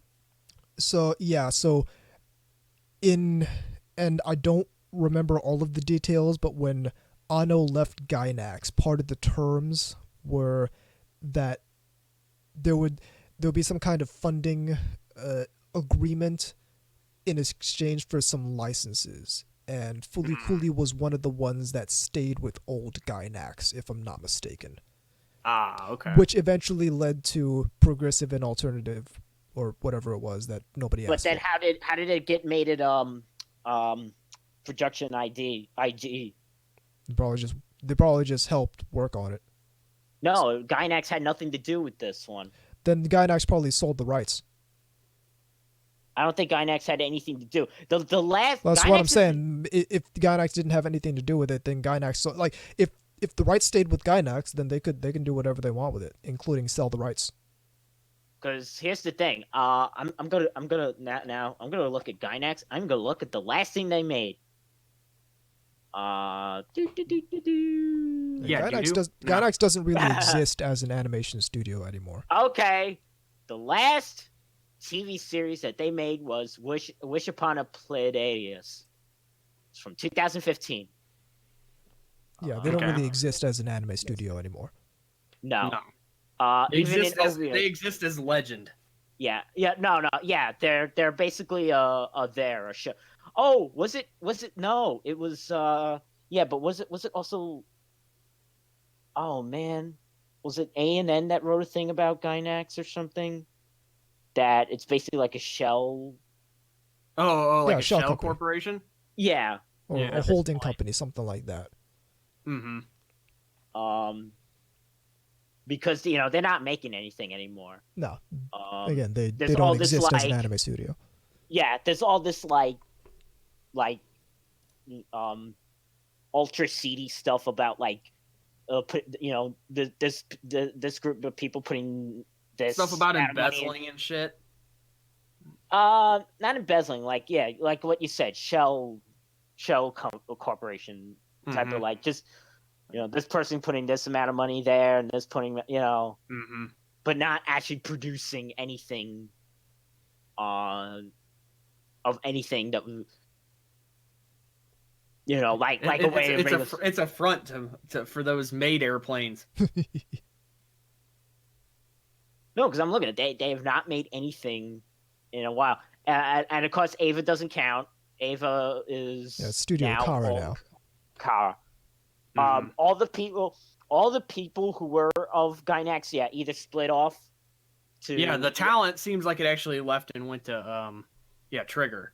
Either Trigger or Kara. It went to several companies. It went to Trigger, it went to Kara, and before that, it went to Gonzo. Mm-hmm. Because Gonzo was a split off of Gainax. Mm-hmm. Because you know why Gonzo formed was Gainax isn't making enough anime. We're gonna split off and make anime. Mm-hmm. Oh look, here's $1 million an episode. Make Afro Samurai. I'm just gonna be quiet. I have nothing to add to But that. yeah, the No, but I'm just the lack of commitment to quality Funimation has is honestly, it's disgusting to see in a market where pretty much every other domestic producer, every other domestic licensing firm has moved on to a more collector focused sort of business model. Like, what other company does these sort of really cheap mass market releases regularly?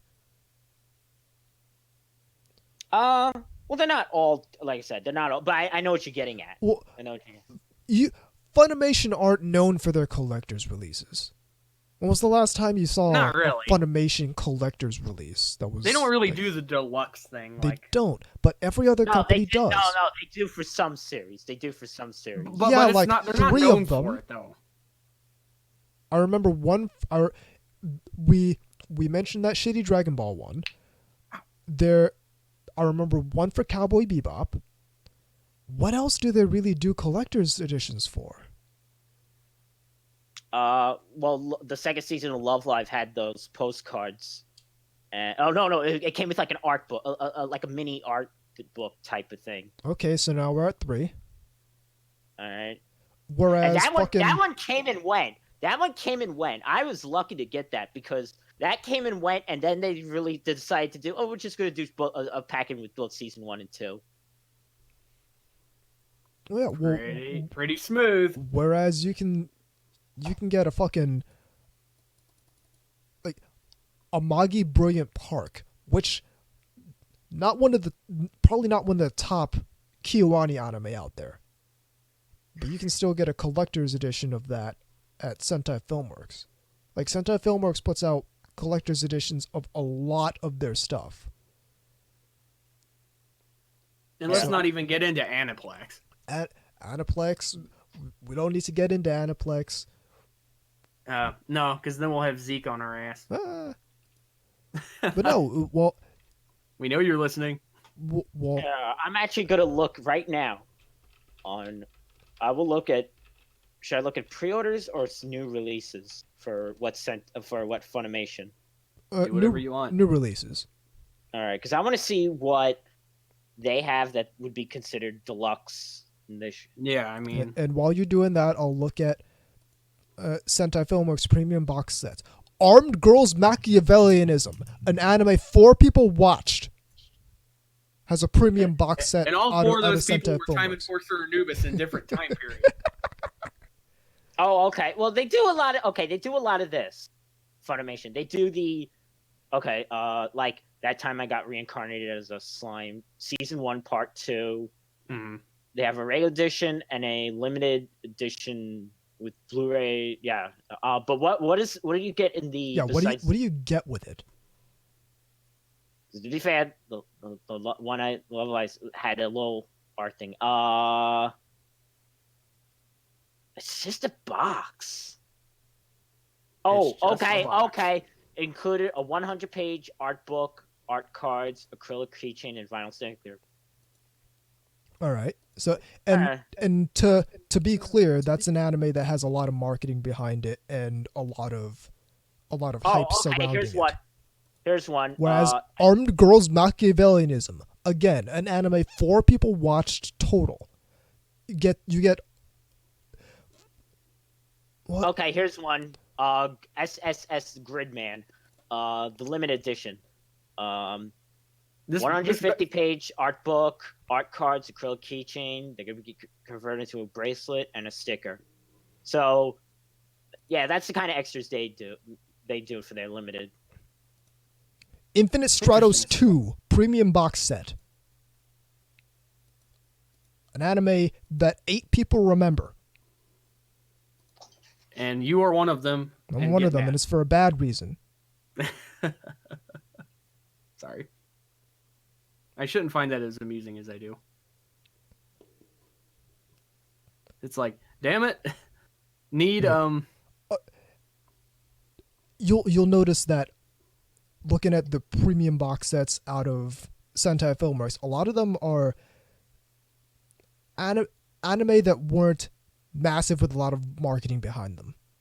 True. And they're... Because here's what I assume the business model is. We know a lot of people aren't going to be... like, all 4 people who watched Armed Girls Machiavellianism, like, we're not going to get a whole bunch of people buying a regular ass Blu-ray of that, like just right. The you're going to get the hardcore fans that you're going to get the people who were real pumped about Armed Girls Machiavellianism wanting to own it. So, in order to sweeten the deal, we're going to put that out in a limited edition box with all this shit in it. Fucking 240-page booklet, 6 art cards, some sticker sets, all this various other stuff. That you watched? I didn't finish it. I plan on finishing it at some point, but I got a terrible idea, guys. What? Okay, imagine that a hentai company did this as well, like premium extras. Box sets. Yeah, but instead of coming like with art books and stuff, it came with other things. Like sort of like how Najika Blitz Tactics had the panties. It comes with an owner hole based on the girl in the hentai. Or like if it's night shift nurses, it comes with a diaper. I can hear your girlfriend groaning from a pair. Was it a pair of like fake breasts? D pins. Fucking comes with a stethoscope. What does it? What would it come with? The Or rectal lolicon anime? thermometer. What would come with the lolicon hentai? I don't know. Candy? Your arrest warrant. Pez? Fucking, A little van that says free candy. oh, We're getting dark here. Trumpy bear. No. A little what is it? A little van that says free candy with pedo bear in the driver's seat. Yeah. I don't like where this is going. But my point is, Funimation's business model is one that fundamentally achieves quality for appealing to a mass market, and I don't know how much longer that's going to be viable, and I figure they're going to have to make a pivot at some point, and I don't know that they know how. Yeah, because that's going to be one of those weird, like, we're drowning in quicksand and we just realized it when we're already halfway down. Well, VZ, you say give it 4 or 5 years. 4 or 5 years until what? If they're still gonna be at the current way they are. I don't think that's gonna last that long at that point. Well, even if it does last 4 or 5 years, like, what are they gonna do? How are they gonna make that pivot when they've spent so long? Well, someone they've already spent more than 5 years putting out a shitty product habitually. So yeah, it's but like, there's still going to be people that are going to be like going to habitually buy those top tier things sight unseen in conventions. Because that's the thing. That's the other thing you're probably not factoring in. Is a lot of these people tend to buy these things at conventions who aren't really, part of the scene that that you know what I mean. how many of those people are there compared to these collectors that I'm talking about who basically drive this market? Because the collectors are knowledgeable. They're in the know. Or, moreover, how many people is buying anime on a disc still a primary mode of consuming anime? You're true, but there's still people who the anime industry has kind of always factored. I know that them anime companies like having anime for the collector is actually a fairly new thing. Yes. Before that, it used to be a consumer based. Yes, and the reason for that is because previously, before streaming really blew up in a big way, watching anime on a disc was still the primary way a lot of people watched anime. That's not true anymore.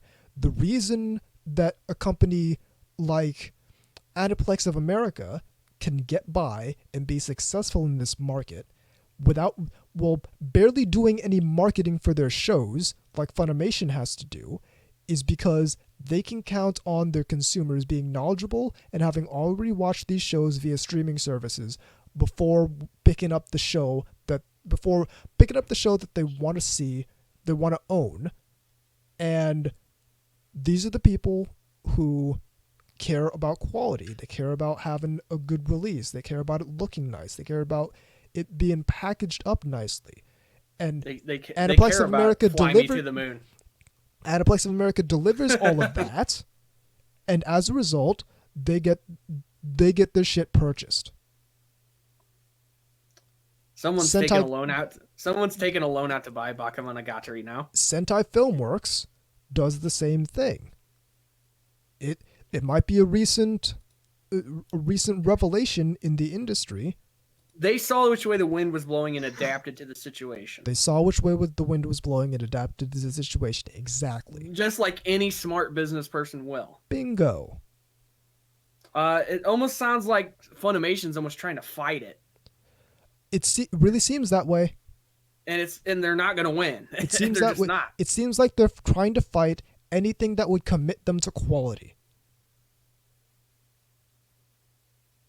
So it's like Because that's a lot harder than putting just out going by the old model of shoehorn it out there. Who cares? Blah blah blah. yeah, and As long as it's cheap, who cares? and that really was the old model. Way back in the day, back when people Remember when you had to buy them one at a time? the Bandai piecemeal? Entertainment paradigm. Yeah. Which, by the way, was irritating as shit. If you didn't have to, for those of you who never had to do that. There's a reason Bandai Entertainment doesn't operate in the United States anymore. I'll tell you this. One of the most horrible things was when, like, there was a, I don't know, say there was a 10-volume thing, and you were at, I don't know, volume 5 or so, somewhere in the middle, 5, 6. Actually, it was the Japanese company that pulled the plug on Bandai Entertainment. And that what had to do with these their sale. No, that had nothing to do with their sales. That just was the Japanese. That's not the point. why did the Japanese company pull the plug? Let's get into this. Why did the Japanese company pull the plug on Bandai Entertainment? Because they had unrealistic at that time. They had unrealistic expectations about what the anime market was in the U.S. and they wanted Gundam to be the big thing.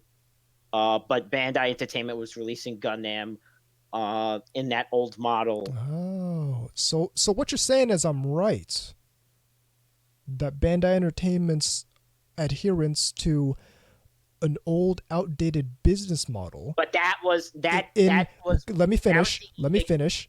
An old, outdated business model in an age where literally every other company, including Funimation, had moved on, and especially doing that with a major property like Gundam, crippled Bandai Entertainment as a company and forced their parent company to close the doors.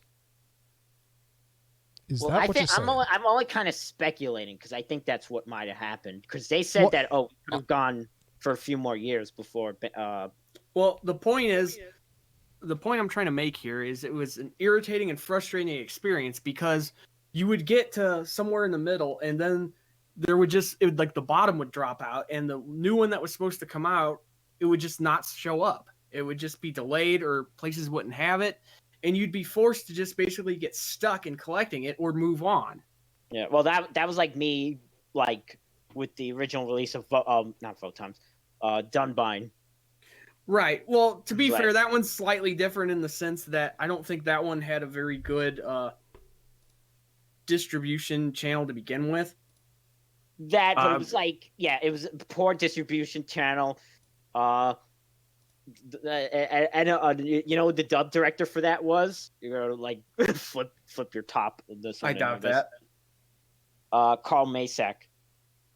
Okay, I could when he was alive. The champion, Carl Masak. Yeah. Funny. I should see you here. It was kind of like maybe we could get the Robotech people interested in this, even though that the only reason why that worked is because that was at that time. Yeah, I mean, that's another thing is there seems to be this idea that you don't have to adapt to the things that are changing in the markets and whatnot to continue to sell this stuff. Well, that's the thing is like, I feel like Funimation as the biggest company has gained a significant amount of hubris from that position. Like, well, we don't have to abide by the rules of business because we're Funimation. Right. We're the biggest. We're the biggest operation in town. We're boss hog around here. Yeah, we don't have to. We don't have to do what everyone else is doing because we're the biggest. We're Funimation. We're Funimation. I haven't touched any. Your business should be working. I haven't touched any of Funimation's Dogakobo releases, so I don't know why you would. I wouldn't trust them. I wouldn't trust them with any of these releases. Wouldn't trust them. I was fine with Love Live. That's all I'm saying is. How much longer? How much longer till they fuck up something you care about? And then you've already given them your money. It's already happened. Then I'll be sorry. Then I'll be the one sorry. Then I'll be the one that poo-pooed. I don't know why you would want to take that chance. Do you understand how much of an incredible waste of money that is? Even these mass market releases aren't cheap. if I'm not sure that I'm gonna get a quality product, I'm not buying. Especially for something like anime. Insert the Fuck jokes no, about. that fucking. All right. Listen, all right. I play this game called DCS World. It's a flight simulator. It's like a fighter jet simulator, and it's fucking expensive to play. It's I actually could buy, not that expensive. What I'm waiting for. I could don't and you're giving me you're giving me all this pushback while I'm making my point. A lot of these anime releases run up to like $50-$60. That's a full plane in DCS World, and I know this. And I know I'm gonna like one of these DCS Yeah, the World thing I'm waiting planes. for is not that much. It's a movie. I'm waiting for the movie. How much does it cost? $27. I could get the MiG-29 from DCS World for $15. If I get $3 more, I can get the Christian Eagle 3. What else do we got? The World War II asset spec. That's $30. Yeah, I don't play games where you buy stuff. Well, here's the thing, and you're not seeing my point. I know I'm gonna enjoy all of these things. If I'm buying something from Funimation, I'm not certain it's going to be a quality product. Well, then I will be the one to tell you when I get it. That's all. That if we're gonna go by the paradigm of the best thing we can do is be good consumers, that's not being a good consumer. If you're unsure if you're unsure that, why would you buy a product that you're uncertain it's going to be a quality product? I've had their other Love Live releases. It's fine. That's what I'm trying to tell you. I'm trying to tell you that they're perfectly willing to put out a shitty product. They're perfectly willing to put out a shitty product. I understand that, but not for everything. How do you know? Because their other Love Live things has been fine. How do you know this one's going to be fine? You know that they are perfectly okay, have no remorse for putting out a shitty product. They just fucking shat out that Lucky Star release. Yeah, that was because they got it from the Japanese. That I will get you at. That was my fault. I should have waited to hear. Well, nobody should have bought that.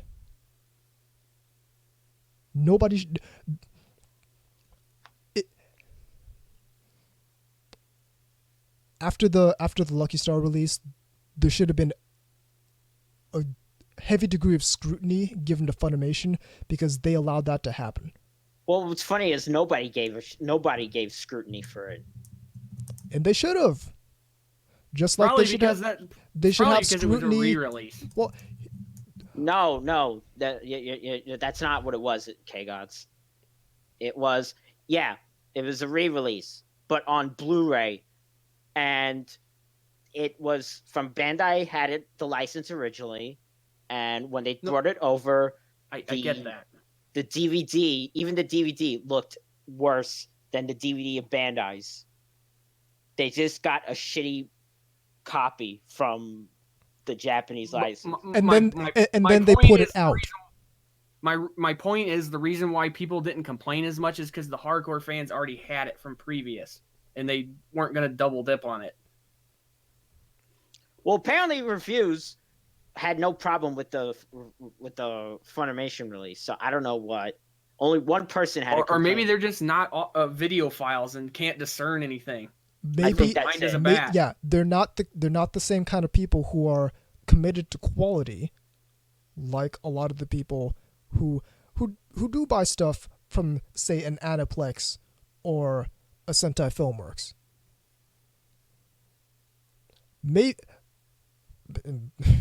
And I say maybe, but this isn't a maybe. The anime reviewing community needs new blood that has other priorities other than the same shit every other anime reviewer cares about. All right. But That's a whole nother show. So I'm saying, Funimation is perfectly willing to put out a shitty product and not do anything about it. I'm pretty sure that the issue going on with Code Geass R2 is still a thing. Oh fuck, is it? They never fixed that? Last I checked, there were people still waiting for replacement discs. Oh fuck. Yeah, they're not getting it at this point. No, I doubt it. I mean, like you're wow. And then they put out Prison School, and they fixed that in the Blu-ray, but nothing in any subsequent release. They didn't fix the Maid Dragon thing in the Blu-ray. I don't believe they fixed the Hajimete no Gal thing, though I don't even know if that's out yet, because it might be out by now. No, that's not only out. That got one of those cheap re-releases already, I think. Oh, okay. And I don't think they fixed that. I doubt it.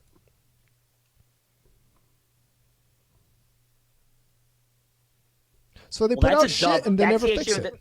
That's a dub issue. That's not a video issue. You're not getting my point. My point is if you're willing to put out a shitty product at any level, I don't care if it's the dub, put out a quality product. You think Sentai Filmworks allows people to fuck around in their dubs? I haven't heard it. Sentai Filmworks out here letting their dub actors straight up blatantly insult their fan base in their dubs? I haven't heard it. And not fixing it? Haven't heard it. Right. Even in the forgotten niche throwaway anime like Opate. I'm one of the 7 people who still care about Opate. And they didn't. That and A&N apparently, since there was a time before and a time after. Of course, we're living in the post-Opate world. But even in the post-Opate world, that dub was fine. In the post-Opate world, Funimation keeps fucking up.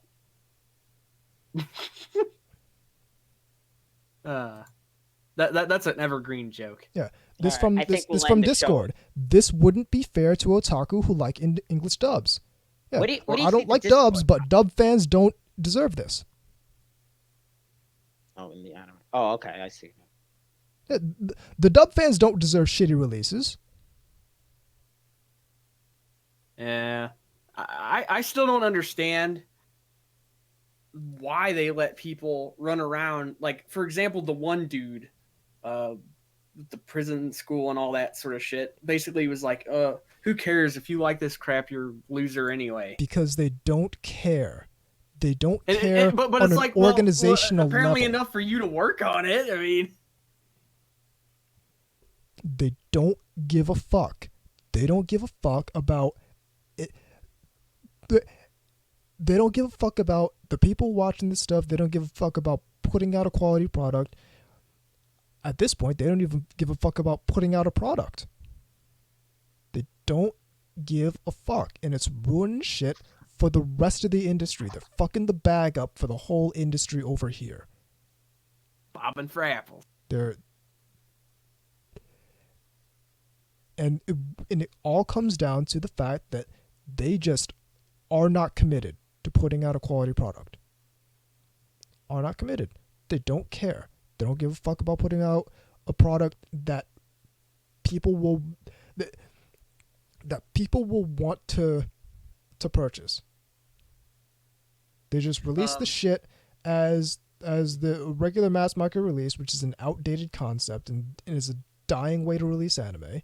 They release the shit like that, and then when it comes time to start selling off, they re-release it cheaper.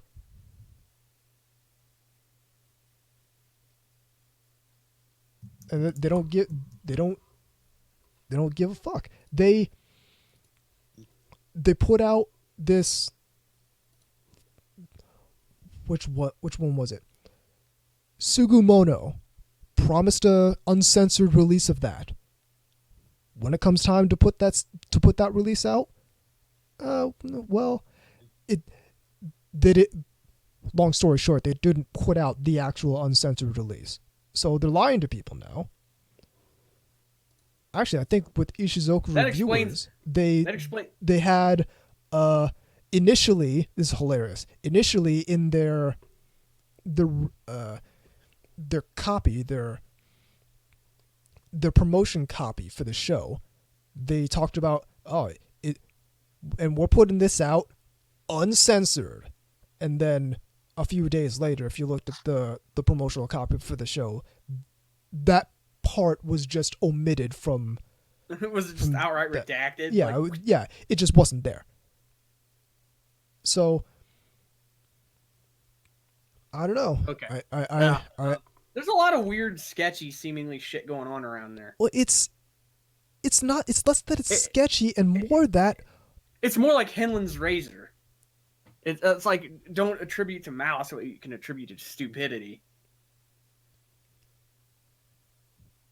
Honestly, or more incompetence in this case. It's a combination of incompetence and malice, because the malice comes when people call them out. Well, the malice comes when people are straight up taking shots at fans in these dub scripts. That's where the malice comes in, and then the stupidity comes in when they act like it's weird that they clap back after they do. That's part of the malice, in my opinion. But the stupidity comes in when they can't put out anything quality because this is not less stupidity, more incompetence, less stupidity, because they don't. If they committed to quality, none of this would be a problem. Because if they committed to quality, they would have taken one look at that line in Prison School and gone back to the writer, like, what the fuck is this? We're trying to put out a product out here, not trying to give people an excuse to get Excedrin. Yeah, this isn't your fucking mouthpiece. This isn't your megaphone. Write it the fuck again. Don't come back to my desk with that shit. Have you ever written to Funimation? Just wondering. Actually, that reminds me. Like your open letter? Yeah. So I started years this ago?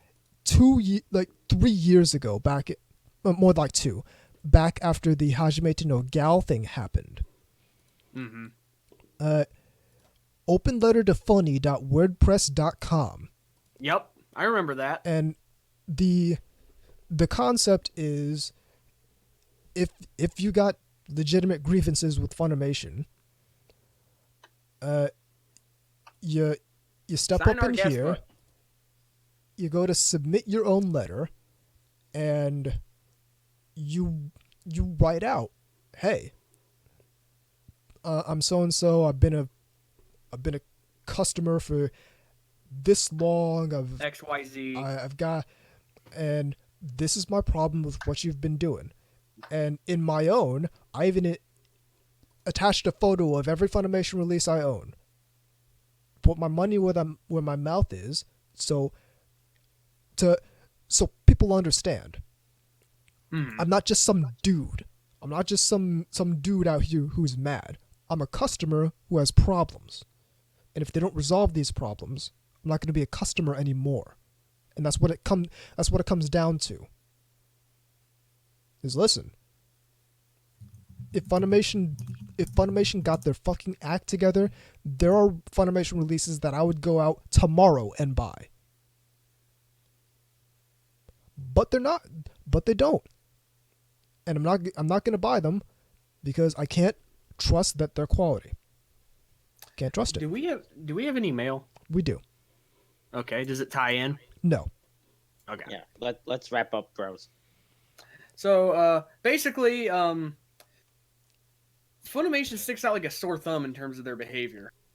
They're the only company that we have these kinds of problems from. And they're the only ones that when you have grievances with them, they come after you. Yeah.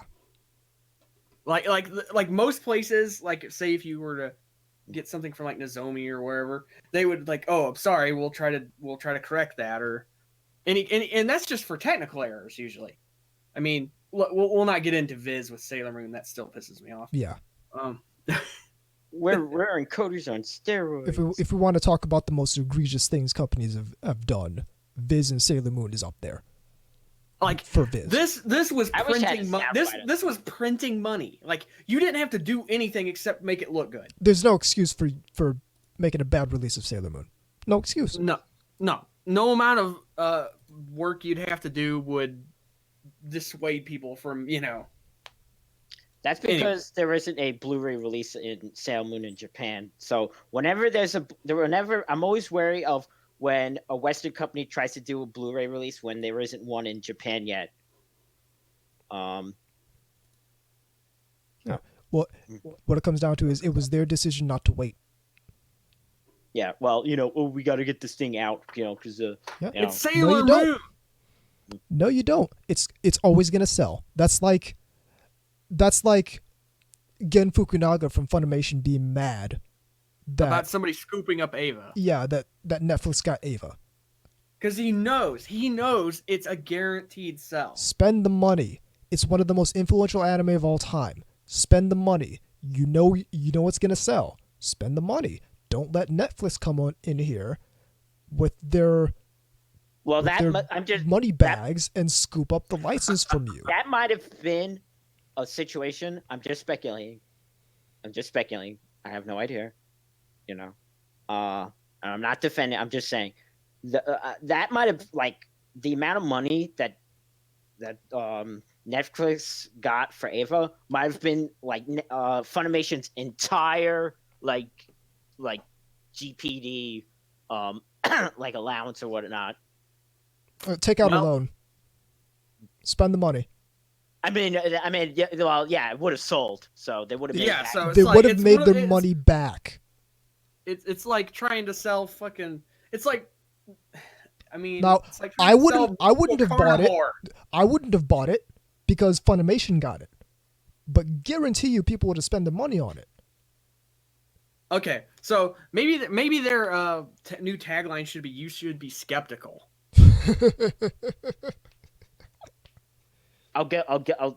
You should be staying the fuck away is what the new tagline. You should be saving your money. You should be saving your money. You should be buying from Sentai. I don't know. Because I don't know. Here's the thing. If you know about all this coming from Funimation and you're still buying their releases, I have no idea what the fuck's going on. Maybe you just really love Keijo. I mean, it's been tempting before. Well, again, there's some shit I'd go out and buy tomorrow if they got their act together. I'm surprised there isn't a giant freaking warning at the beginning of the show, basically calling you a piece of crap for liking the show. Hey, wouldn't put it past them. Anyway, because despite what they're saying about Ishizoku reviewers, they're abundantly willing to make stupid changes to the show for no reason. Things that satisfy nobody but the narcissists that they have writing this shit. Okay, we're gonna have to sort of wrap this up. So we got an email, I believe. We do have an email. Okay, and apparently it's not connected, so there's no real nice way to transition into it, really. Yeah. No, unless we want to take another break, but you said it's not really worthy of doing that. No. It's a simple mail. So the only way to transition to it is to do this. You got mail! This one's coming in from Thanks, babe. George, and he just has a simple question. Sure. Has an anime ever deeply offended you? Like, do you mean as in take offense, or like it's so stupid it offends me? Or I think what he means is has a show ever have you ever just taken offense to a show? Has the show ever offended your sensibilities? Something like that. Divergence Eve? No, I'm kidding. No, not really, because that's not really. Even if something I don't like or has some message that I find annoying or something like that, it's usually one of those things where I don't take it too personally. I think I'm the same way. It's like if it's like Hayao Miyazaki getting fucking green acres on everybody or whatever. Like, it's like, eh. It was like if a show ever really offended me, I would stop watching it. And again, we were talking to somebody who watched Ingrid beginning to end. Hell Knight Ingrid. I'll wait while somebody looks that up. Oh, of course. Oh, trust me, I know all about Hell Knight Ingrid as the guy who runs the After Hentai panel. My point is, if that doesn't do it, I'm pretty hard to break. So. I mean, I've been shocked, but I've never been... Oh, yeah. I mean, shocked course. or appalled by something. Yeah, sure, but... Never, like... But not like you're like, I'll never watch anime again. Yeah, there's nothing in that that would do that. There's been some dubs that were offensive in how bad they were, but... I mean, maybe the...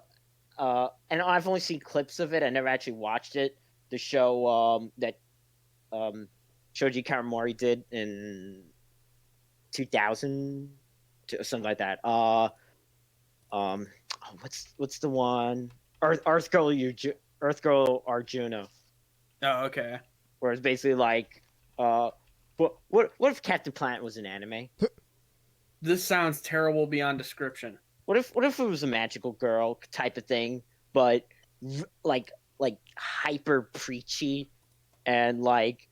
Yeah, the scene everyone talks about is like when she bites into a burger and then she sees like the cow getting killed and all that. That's yeah. It's More like than that. a little. So, wait, was that a commercial at the Oscars? Probably is now. Like it's like eat the bugs. Tide Pods. But yeah, I don't think I've ever been deeply offended by an anime. No. Yeah, that's. Wait a minute. No, that's not true. I know one you were. Yeah. Infinite Stratos. Infinite Stratos I saw more as an egregious disappointment than really offensive. It offended my sense of continuity. You just threw it right out, didn't you? We need to get freaking Wombat back so he can scream about Ergo Proxy some more. That seemed to offend him. Could have been so good. Anyway, no, I don't think there's anything that's really offended me other than sensibilities of bad writing or something like that. Okay, I got one. Uh-oh. All right. Now, mind you, I've not actually ever completed the show, so the part I'm talking about is only through the screenshots with subtitles on it. Mm-hmm. Wake up, girls. That doesn't offend me. I mean... No, but well, I tried to tell everyone that it was going to be bad, but nobody listened to me. Them mentioning 9/11, all right? That offended me. That's not going There to you offend go. me. I laugh at people playing Jenga with paper airplanes. No, that's not it. It wasn't like how could they that wasn't like How could they? It was a sort of like That's not really offended. That's just more of an annoyance. No. It was more of like you're getting me wrong. It was more of like, first off, all the characters haven't even been born when that happened, or they would have been babies when 9/11 happened. So there you go. And it's like you're trying to shoehorn this like message about broad, right after 9/11, at Broadway the show had to go on type of thing. You're doing this in your idol anime, and again, it'd be I don't know. I guess it'd be like if there was something about safe butt sex and free or something. I don't know. I think the closest I've come to being offended by an anime, at least in recent memory, is Shuffle. Oh, okay. That doesn't count. That's just being mad about the outcome. No, I'm not mad about the outcome. I'm upset that they did Kaede dirty. Like they. And how is that not being mad at the outcome? Well, it's not that it's being mad at the outcome. It's that, okay, I'm going to have to explain this to everyone. Spoilers for Shuffle. So So if we you don't- haven't seen Shuffle, if you haven't turn seen, it off now. Yeah, if you haven't seen Shuffle, just basically if you haven't seen Shuffle, just hit the stop button because we're probably going to end the show right after I explain this to everyone. Yeah. Go ahead. I never So- actually seen Shuffle, but go ahead. I don't care. So the whole premise of Shuffle is that this dude Reen gets this harem of various like angel and devil girls, and then at the end he just picks a normal girl and falls in love with her. But from the beginning And a of the girl that can't series, cook eggs, right? well, The only episode I ever saw. the beginning of the series, we're introduced, and I think this is like the first shot of the series. We're introduced to this girl named Kaede. Yeah, Who- has kind of auburn hair. Yeah, who lives with Reen, and is Seems to be like a caretaker almost, but that's not really the whole story. She is his housewife in everything but formal title. Yeah, She basically. cooks, she cleans, she does his laundry, and this is all well established in the show. And as the show goes on and we get to Kaede's arc, we end up Find out why she's like that. we find out her backstory. And It's not very pleasant, by the way. to make a long story short, she is racked with immense guilt over something that happened in their past when they were children. And part of the reason that she's doing all this stuff for him, living in his house, doing his laundry, all Is that, to ease that. is to atone for what happened back then. And there's another element to that where she actually does love him but doesn't believe she deserves to be loved by him. So Yeah, as a it's result, this sort of weird relationship kind of dynamic. yeah. But Again, the around game is different than the anime. yeah, the game is entirely different from the anime. So this is an indictment against the game. But while this Kaede arc is going on, we see Reen getting a lot closer with Asa Shigure, which is the girl he ends up Childhood falling friend. for. So, we see Reen spending less and less time at home. He's away with Asa, while Kaede is still at home. She's still cooking and whatnot, and Reen starts to get more distant toward Kaede, and this is breaking Kaede's psyche. Yeah, Because she's she- definitely starting to unravel a bit. Yeah, because her entire life has been to basically be this dude's housewife, and now he's off with another woman. And it really comes to a head when he brings Asa back home and Kaede snaps. And she doesn't get violent, but Asa has what, a heart condition or something like that? Something like that. I can't remember. And that causes complications for Asa, and now everyone's mad at Kaede.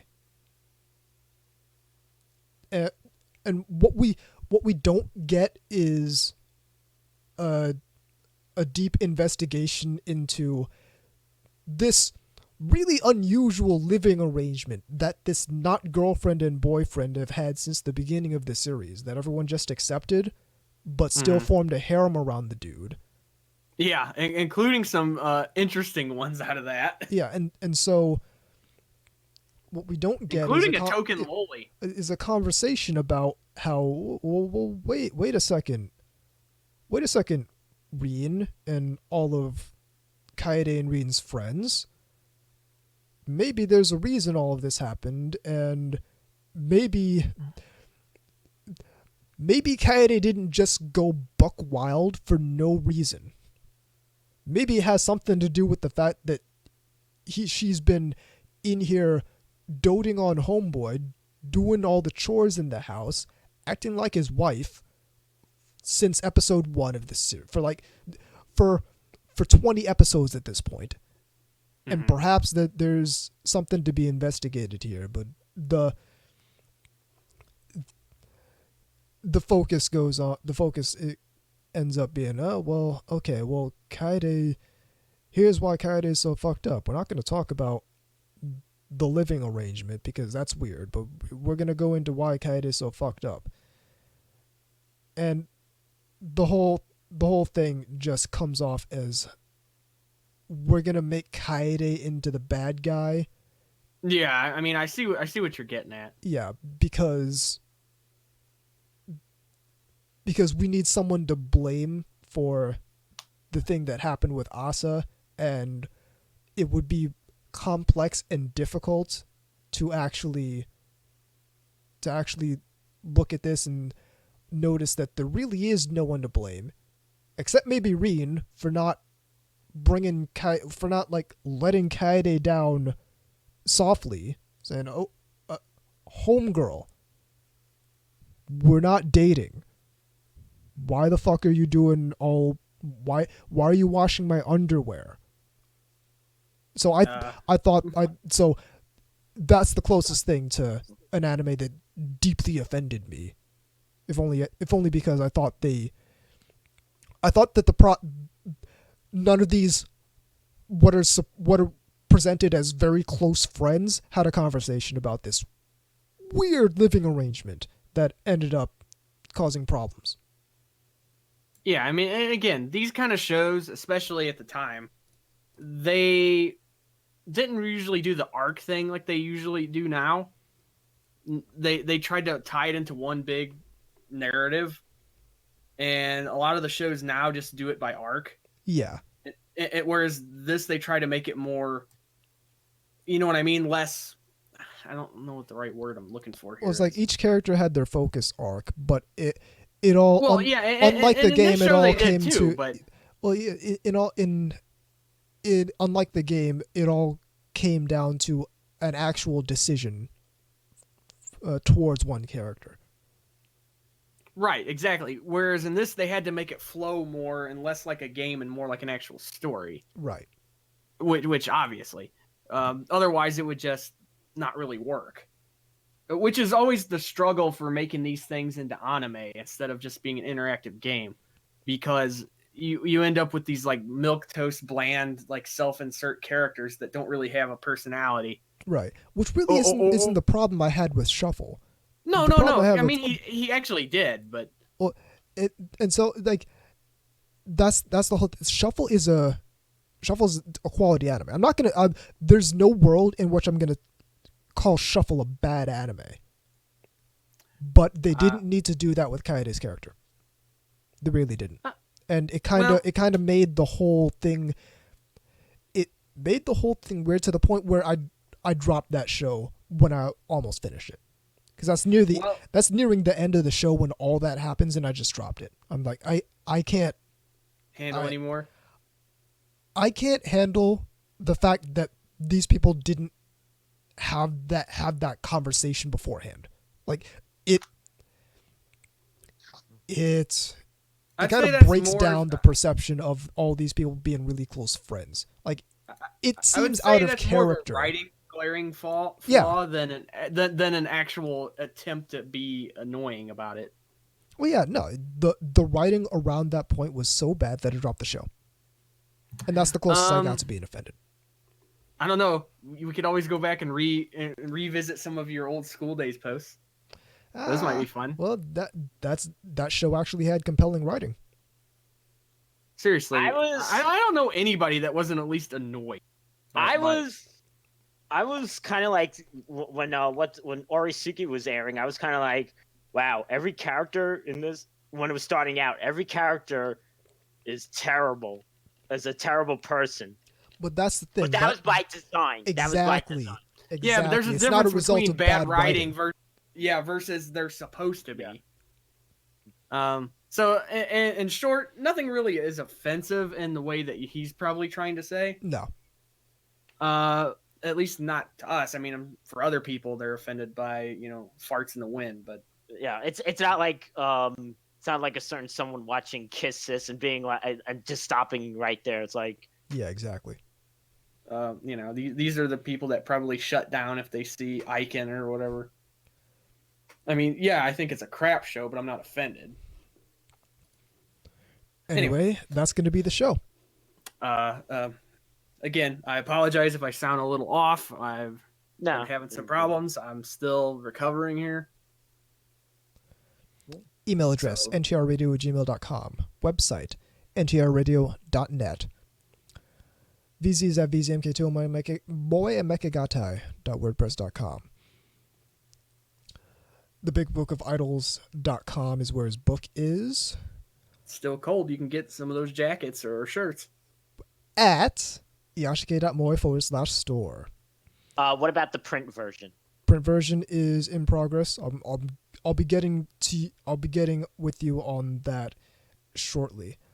Okay. So just remember, you should be skeptical. Yashike.moe is where I post my stuff regarding otaku culture, otaku lifestyle, and all that good stuff. Don't forget your the otaku business stuff you've been doing here. Yes, indeed. That's yeah, I've been paying attention. Otakunomics is the Otaku Business podcast. So that's there. Because I've been gone doesn't mean I've been not paying attention. Taskforce.moe. I finally found a use for that domain name. That is the Moe military image board I've been working on. Ah, okay, it's a Buru type of deal. Yes, indeed. Oh wow, it's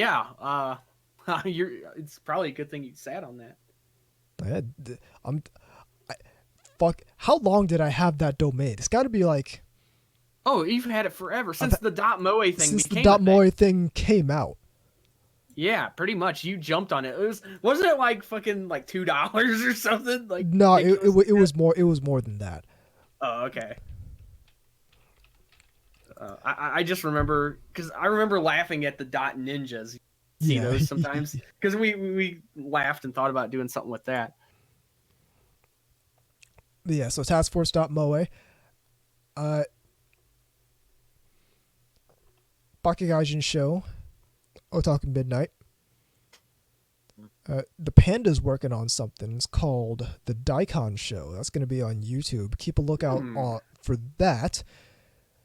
Because the first YouTube episode, at least, first episode's got a dude on there that you might be familiar with. His name's Tom Force Anubis. I don't know that guy. Yeah, who knows who that? That's one of the 4 people who watched Armor Girl's Machiavellianism. Yeah, and apparently, at multiple different time periods. So all those shows are really good. You should check those out. I should point out that coming up here, I'm going to be at Level Up Expo. Yeah, don't buy Battle Arena Toshinden because it's not very good. Or any Tekken. Or Tekken. No. If you have to flip a coin and buy one of them, like if there's a gun to your head, get Toshinden because it's... Can I just take the bullet? Yeah, I mean, at that point, if you have to choose between 2 horrible fighting games, it's like might as well make me eat an Impossible Whopper. I mean, dude, listen, when I find this shit at the thrift store for $7, I'm like, dude, I've heard of this game. I heard it was one of the flagship games for the Sony PlayStation. Battle Arena Toshinden. And I'm like, dude, I need to get on this. Come home. Why didn't you just go back in time and get it when it came out? I could have done that, but it would have been a fucking waste because it's not very good. He was too busy. He was watching Machiavelli. Yeah, I was watching Armor Girl's Machiavelli. There was a Saturn version with terrible voice acting. It can't be any worse than Mega Man 8. Yeah, the voice acting in this one isn't too much to write home about either. It's not it's not very good. Anyway, I'm Tom Force Anubis on TEnubis on Twitter. At VZMK2 is VZ. At Immortal_KGods is KGods. At NTR Radio is the show. I'm Tom Force Anubis. I'm KGods. I'm VZ Mark II. Even though we fuck the bag up for the rest of the anime industry every time we say it, this is NTR Radio.